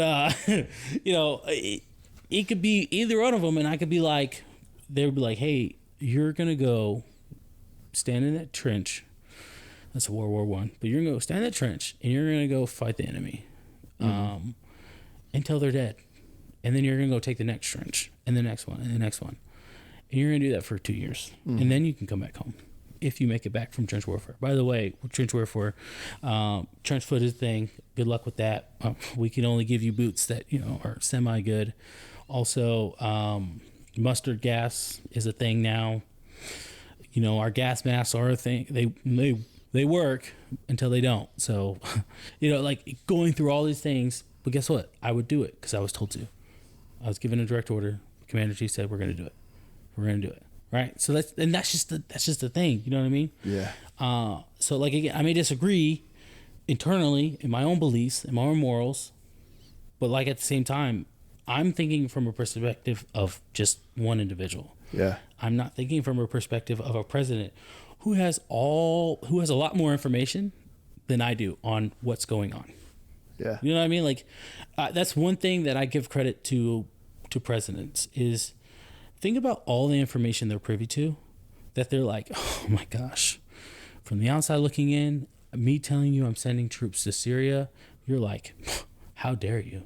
Who do you think you are? We're not the military. We're not the world police. Why are we sending troops over there? Why are we sending people over there so they can die? And you're like, if you just sat in the briefing that I just sat in, if you just heard the things that I heard, Yeah. if you were privy to the things that have been going on to what I heard, you would say, you wouldn't be asking how many are we sending. You say, why weren't we there sooner? Mm-hmm. Matter of fact, don't only send the active dude. Don't send the Army. Send the Marines too. And if you can, send SEAL Team 6 in front, and then have the Marines come in and mow some people down, and then tell the Army, you got what's for us. You got the scraps. You know what I mean? Like, Yeah. In some cases, that's the reality of the situation. In others, it's personal gain. Whatever. I don't know. Right? I'm not in those meeting rooms, so I can't say for sure. Right? But again, I may disagree with, but I know I understand the contract that I signed. I understand the oath that I made to say, hey, this is what I'm going to do, so I'm going to do it, regardless of what the political views of the current president. You know what I mean? You've been in for how long? 12 years. 12. Coming August 11th. Oh, dang. All right, nice. So you've been in for 12 years, and since you've been in, roughly three different presidents? 4 maybe? Depending on the year you joined? No, three different presidents. 3 different presidents, right. All of, not all different political views. Obviously, Biden was vice president for President Obama. But mostly different tactics and techniques, if you want, of how handling certain situations, right? Oh, yeah. And so, guess what?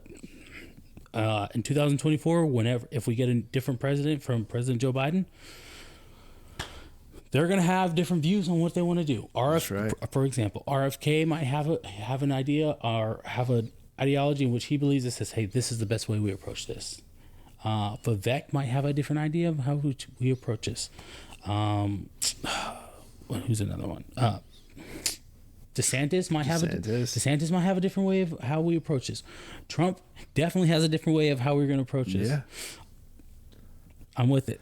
24 hours. Hey, if he can do it, and he said 24 hours. If he can stop that over in 24 hours, listen, I will. My hat's off to you, sir. So let me ask you, as a senior leader in the military, do you think, in regards to the candidates for the next seat as your commander in chief, and you don't have to answer, you don't have to go full into detail, but what is it you're looking for? Let's just go over that way. What is it you're looking for as a selection for your next commander in chief? So I'm not gonna lie. When it comes to the military, military stuff, I don't really vote for a president based off for military gain. You know what I mean? Because ultimately, what I do understand, I've been in long enough to understand that we might say President Trump. So, for example, Trump was the one who signed with the Taliban and all in Afghanistan and say, "Hey, we're going to leave. Right? We're going to leave." Like, here's the deal. Yeah, we're leaving. We're going to leave on this date. We're leaving Afghanistan. We're going to have a plan. Yeah, how we're going to get out. We're going to exit. Right? He was the one who brokered that deal and came to a conclusion. Now, President Biden was the one who executed it. Yeah. Good or bad, or whatever you think it is. I think it was bad. But nonetheless, he was the one who executed. But you see that time frame for how long it actually took for that to be implemented. You know what I mean? So, when it comes to military stuff, I'm kind of just like, there are some things that I'm interested to hear, right? Like when Hillary and then the whole Benghazi thing. I'm not no, you were totally okay with people who serve dying. No, I'm good. That's a whole nother story, but nonetheless, right? That's why a lot of people, with Hillary didn't get for me at least, Hillary was never going to get my vote, right? So, but anyway, with the military wise, I don't really look into it. But personal wise, I'm definitely paying attention. And I have kids. I do not like the public school system. I refuse to put my kids in the public school system, regardless of where I am. I mean, Texas is a great state. Some would say the greatest country in the world. It depends who you talk to. Do you mind me asking why you don't believe in the public school system? Well, when I say I don't believe in public schools, is I say the public schools education system has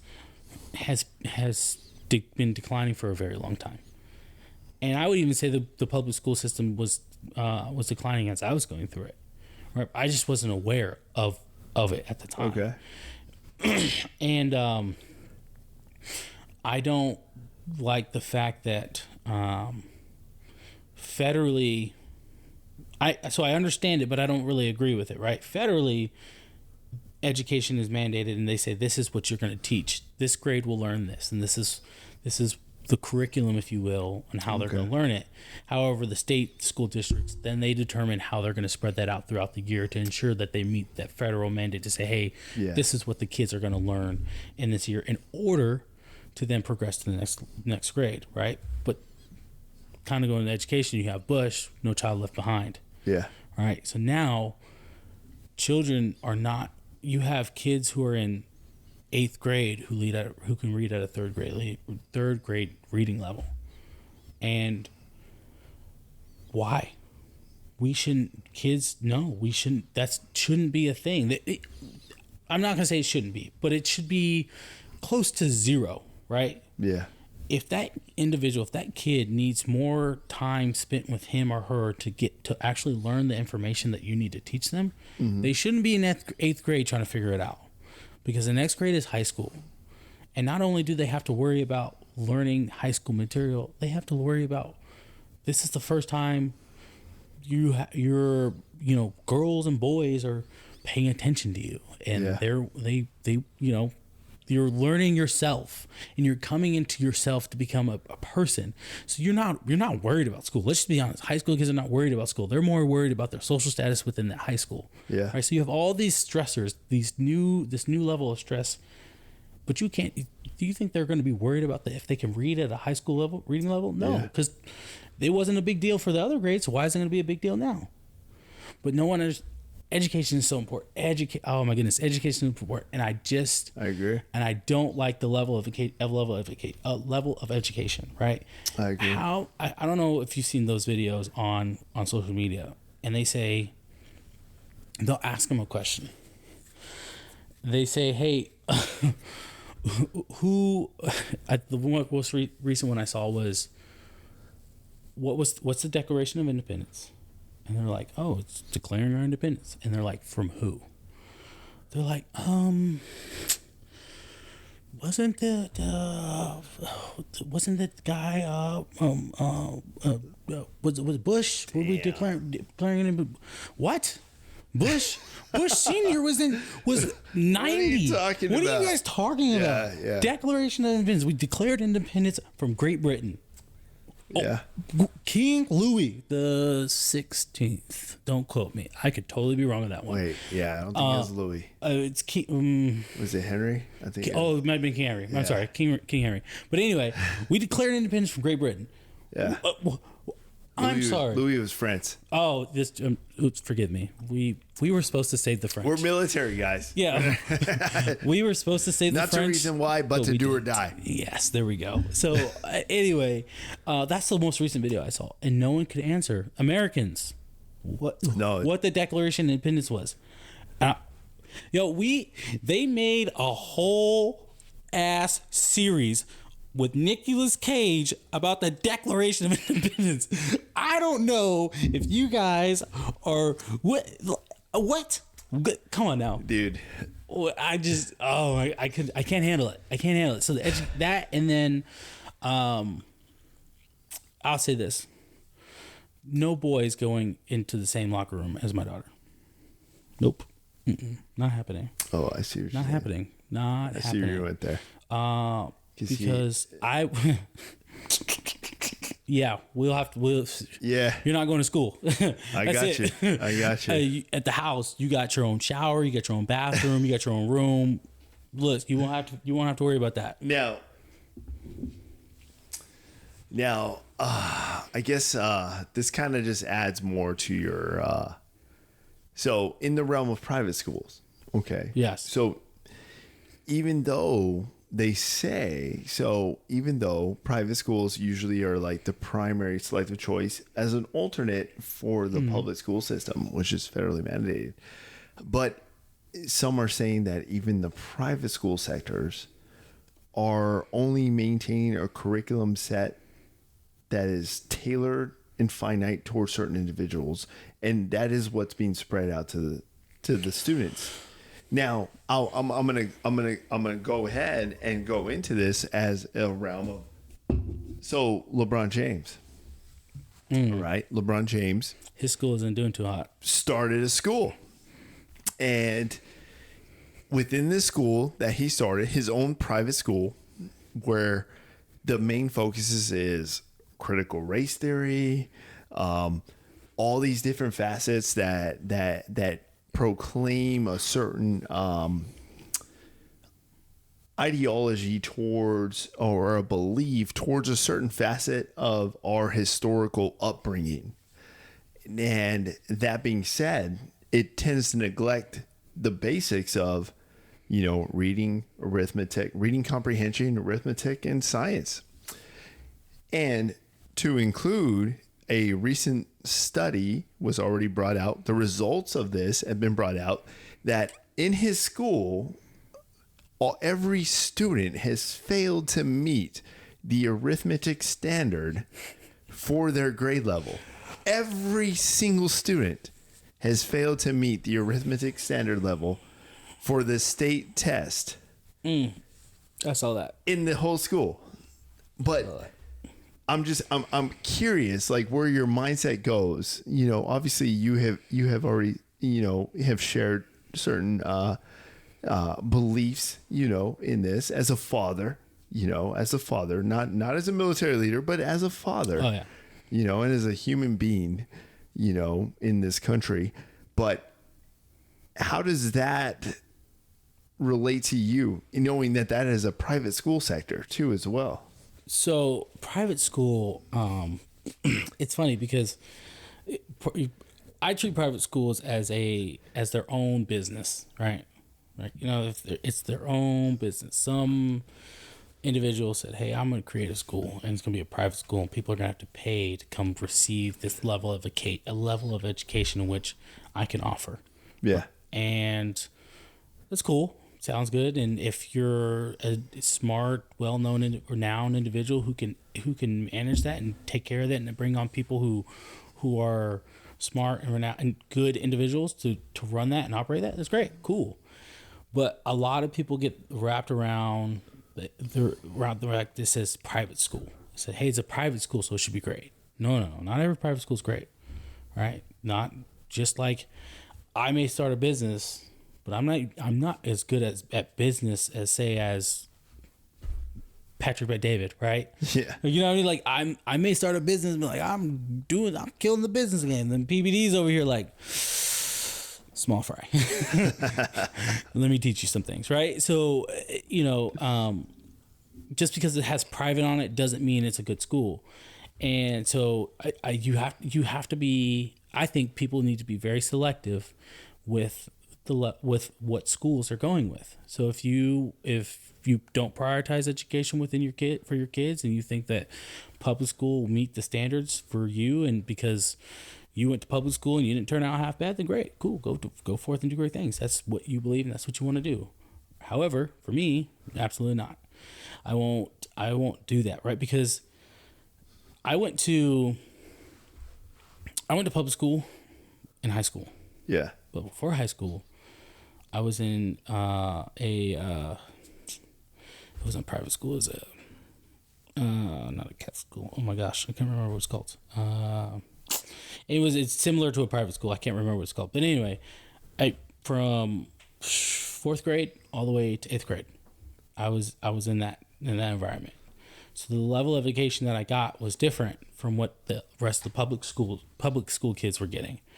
For example, my freshman year in high school, I'm sitting in class and we're learning, and I'm sitting there thinking to myself, I was like, listen, I wasn't the smartest kid. I'm still not the smartest kid.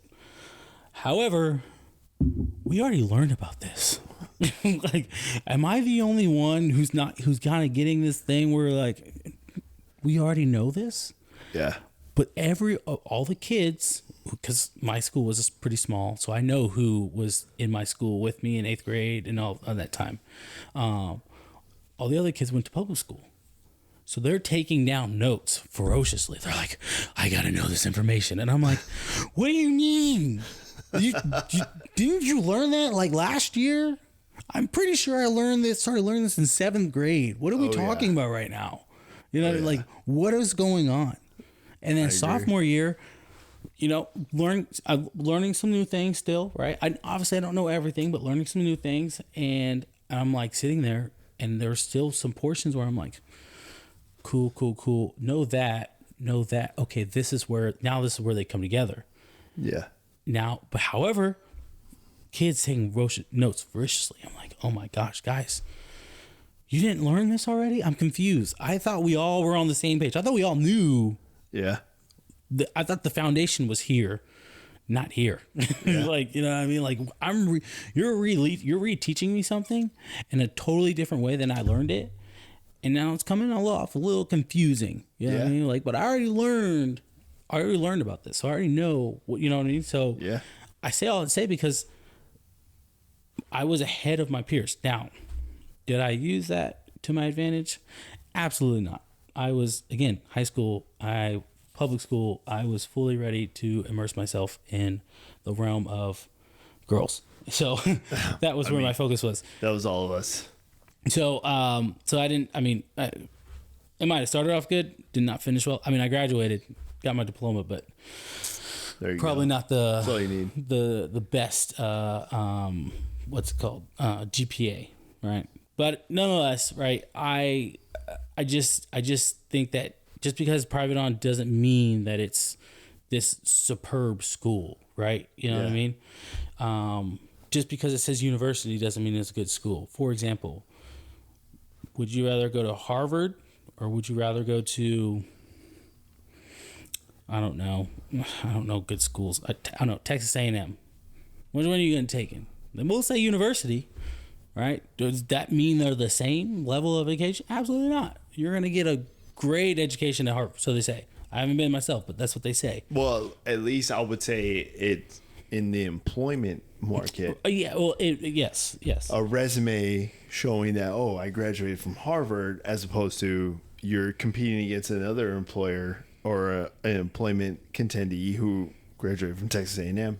I mean, that's the only thing I can think about. Right. Other than that, the level of education, though, I mean, it's more or less the same, obviously, but Harvard is considered an Ivy League school still. So like there's a difference there, right? You know what I mean? Yeah. And that's my point though. Like you have to know what you're looking for and what you want to get out of it.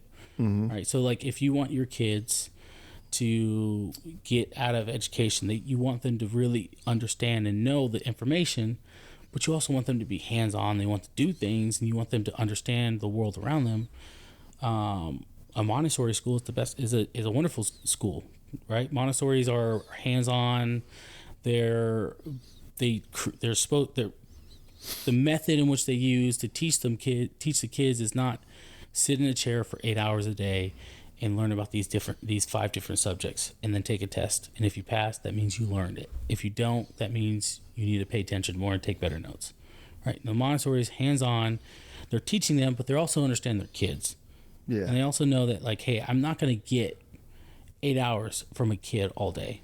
I may get 30 minutes from a kid. So can you explain the difference between a Montessori school, like a Montessori and like private school? Yeah, exactly. So private schools, they follow the traditional school. They follow a traditional school system, which is you're in a private school. The education is supposed to be higher and a better education, but you're still sitting in a classroom for 8 hours a day, however long school is nowadays, but you're still sitting in that classroom, sitting in a chair, expected to listen to a teacher throughout the day, take notes, and take a test to determine whether or not you've learned the information, or you were paying attention enough to learn the information. Okay. Right. With a Montessori, they're teaching you the information, right?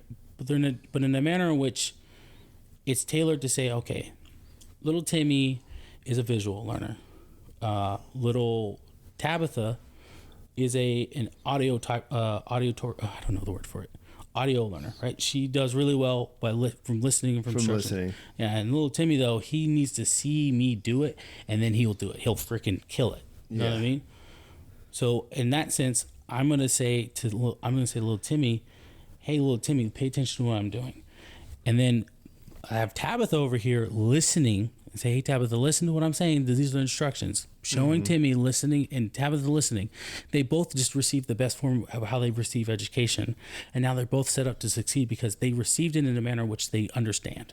Versus, hey, sitting in a desk for 8 hours or for an hour a day, you have a teacher talking to you about history. Ooh. Okay. And they're like, and I love history. And they're talking to you about history. And they're just like, in 1939... in September, Adolf Hitler invaded Poland. He used the method in which was called the Blitzkrieg. And the Blitzkrieg was the following. He had tanks and everything, and they freaking rammed through the first Blitzkrieg started, it was airplanes, and then it was tanks. Anyway, it was just a bombardment of bombs, of airplane dropping bombs, and then the tanks and all the land troops came through, and they just finished everybody off. Right? That's very boring. No one, if you're not good at audio learning, you're kind of like you tune out after 5 minutes. You ever been in a brief where that person's very boring? You're like, yeah, I stopped listening 30 minutes ago. Multiple briefs. You know what I mean? I have a girlfriend that every time she talks, sometimes I get in those briefs from. That's craziness. I didn't say all that. Dude, but anyway, that's insane. But then I pay attention to the one key word the whole thing. I was listening. No, I got you. Wait. What's the first thing? What were you saying? Oh, yeah. Hey, I got it. So, but that's the thing. Like Montessori, the method in which teaching, it's geared to. So it's a smaller classroom, but it's geared to say, hey, how do these kids learn, right? And how can I best teach these kids? Also, they're kids. So guess what I'm not going to do? I'm not going to say, hey, you're sitting here all day. My daughter at her Montessori, she's 5, right? She's in kindergarten.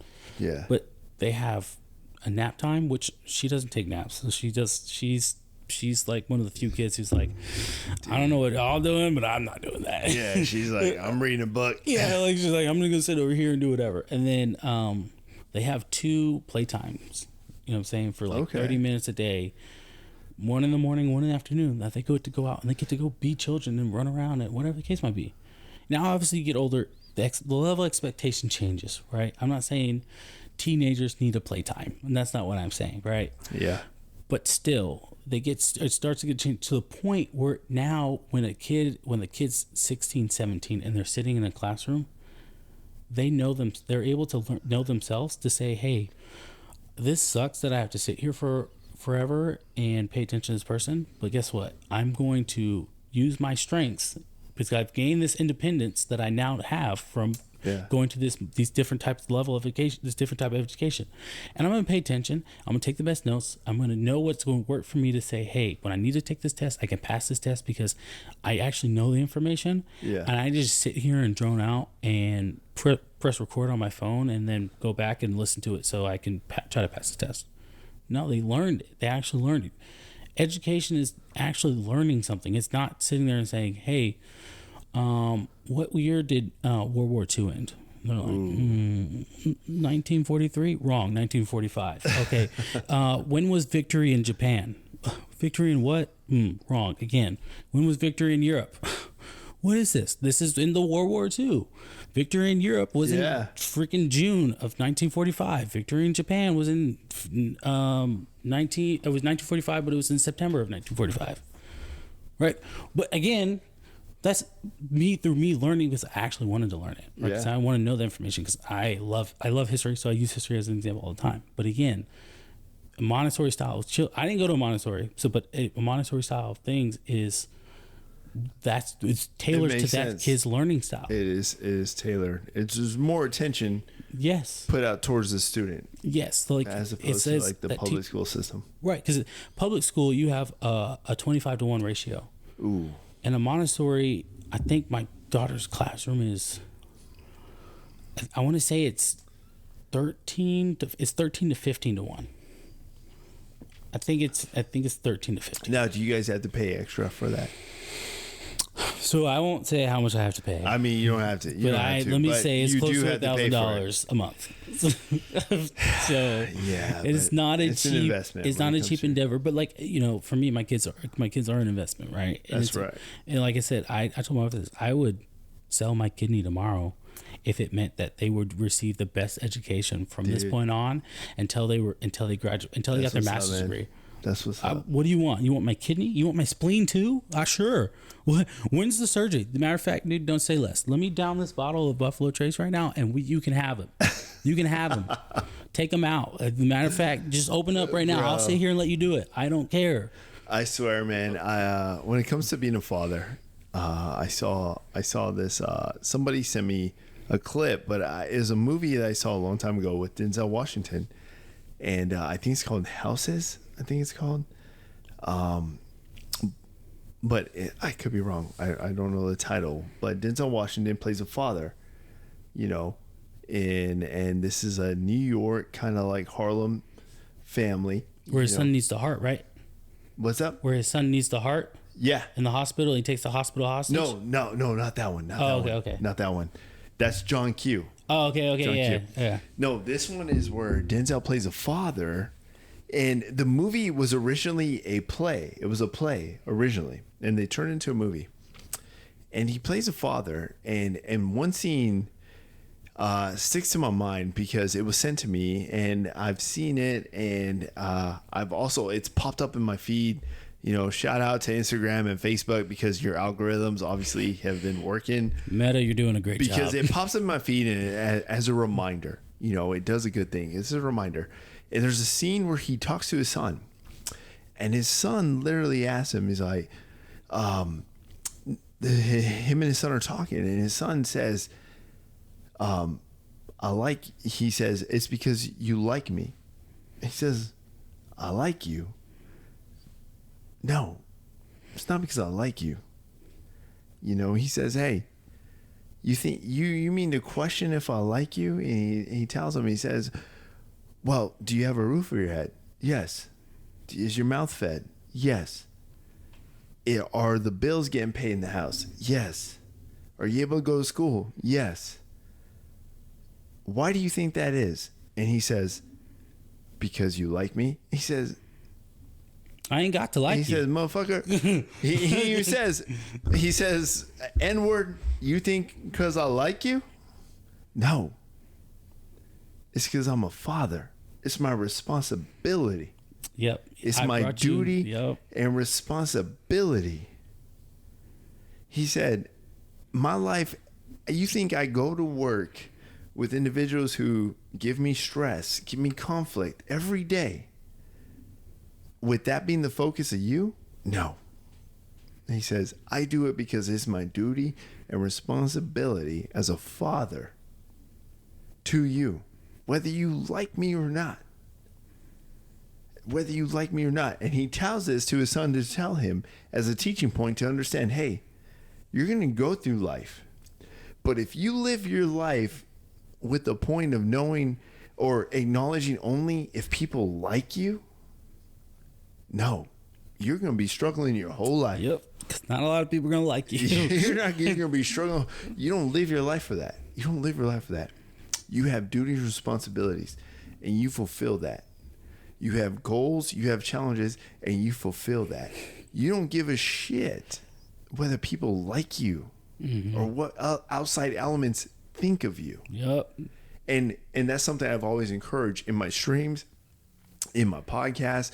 I've always encouraged that. And I always say it all the time. I always tell all the individuals who come up in my chat, I always say, hey, one thing, guys, don't let the outside elements manipulate you. You manipulate those outside elements. You focus on being the uncommon amongst the uncommon. And I promise you, you find comfort in your chaos, you're going to be unstoppable. Yep. Because there's individuals out there who engage their chaos and they shrivel up. They shrivel up. They put the tail between the legs. They bow down. They bend the knees. Whatever they do, and they are just going to run and just make it easier, and then that's it. That's it. But then, what are they teaching their kids? You know? What are they teaching the kids when they face that challenge or those conflicts? Yep. You know? And my son, I have a son. I have a 10-year-old son who literally engages. He calls me. We talk to each other daily, and he tells me about certain conflicts. You know, every day. Hey, I got picked last in football because I can't catch. Okay, Mio. You know what? We can fix that. You can fix that. But you got to make the choice. Do you want to fix that? Because if so, we can go out there. We're going to throw 100 passes a day. We can get you there. We're going to run routes. You're going to be catching one-handed catches by the next time they play. By the next time they pick teams. You know, and then he tells me, you know, 2 weeks later, after we did that, you know, he tells me, Dad, I was picked first. Why? Oh, really? Why do you think you were picked first? Because I'm catching all the touchdown passes. There you go, Mio. See, you learn that whenever you face a challenge, you knew what you had to do to accomplish that challenge and face it and conquer it. And you did it. Yep. You applied the time, the discipline, the consistency, and you did it. Yeah. And look what it did. Look where it got you. And it's gonna that same aspect will affect you your whole life, no matter what you do. Oh, yeah, man. I'm sorry. No, you're good. You got me on a tangent, man. No, you're but yeah, good. I agree with you, dude. I fully agree with you. Yes, you know, the public education system is definitely, it's on a whole nother tangent right now. You know, and the monastery system that you just told me about, it definitely is something that it tailors more towards the student, and it really applies a whole care and aspect as far as their upbringing with their intellectual level. I'm sorry, I've been drinking whiskey, guys. But their educational level as far as their understanding, you know, and their comprehension as far as going forward, you know. But, yeah, and I would say, but it's not just that's just me. That's what I choose to do for my kids, and that's what I choose to do for now. No, it's a good choice, man. It's definitely a good choice. And I encourage everybody to do their own research, do your own research to know what it is you want to do, like, and where you want to put what system you want to put your kids. If you're comfortable in putting your kids in public school systems, say, hey, for the lack of the public education system, I'll pick up the slack and I'll make sure they know what they need to know. Great, go for it. Do it if that's what you want to do. Like I said, that's just me, and that's what I choose to do. Yeah.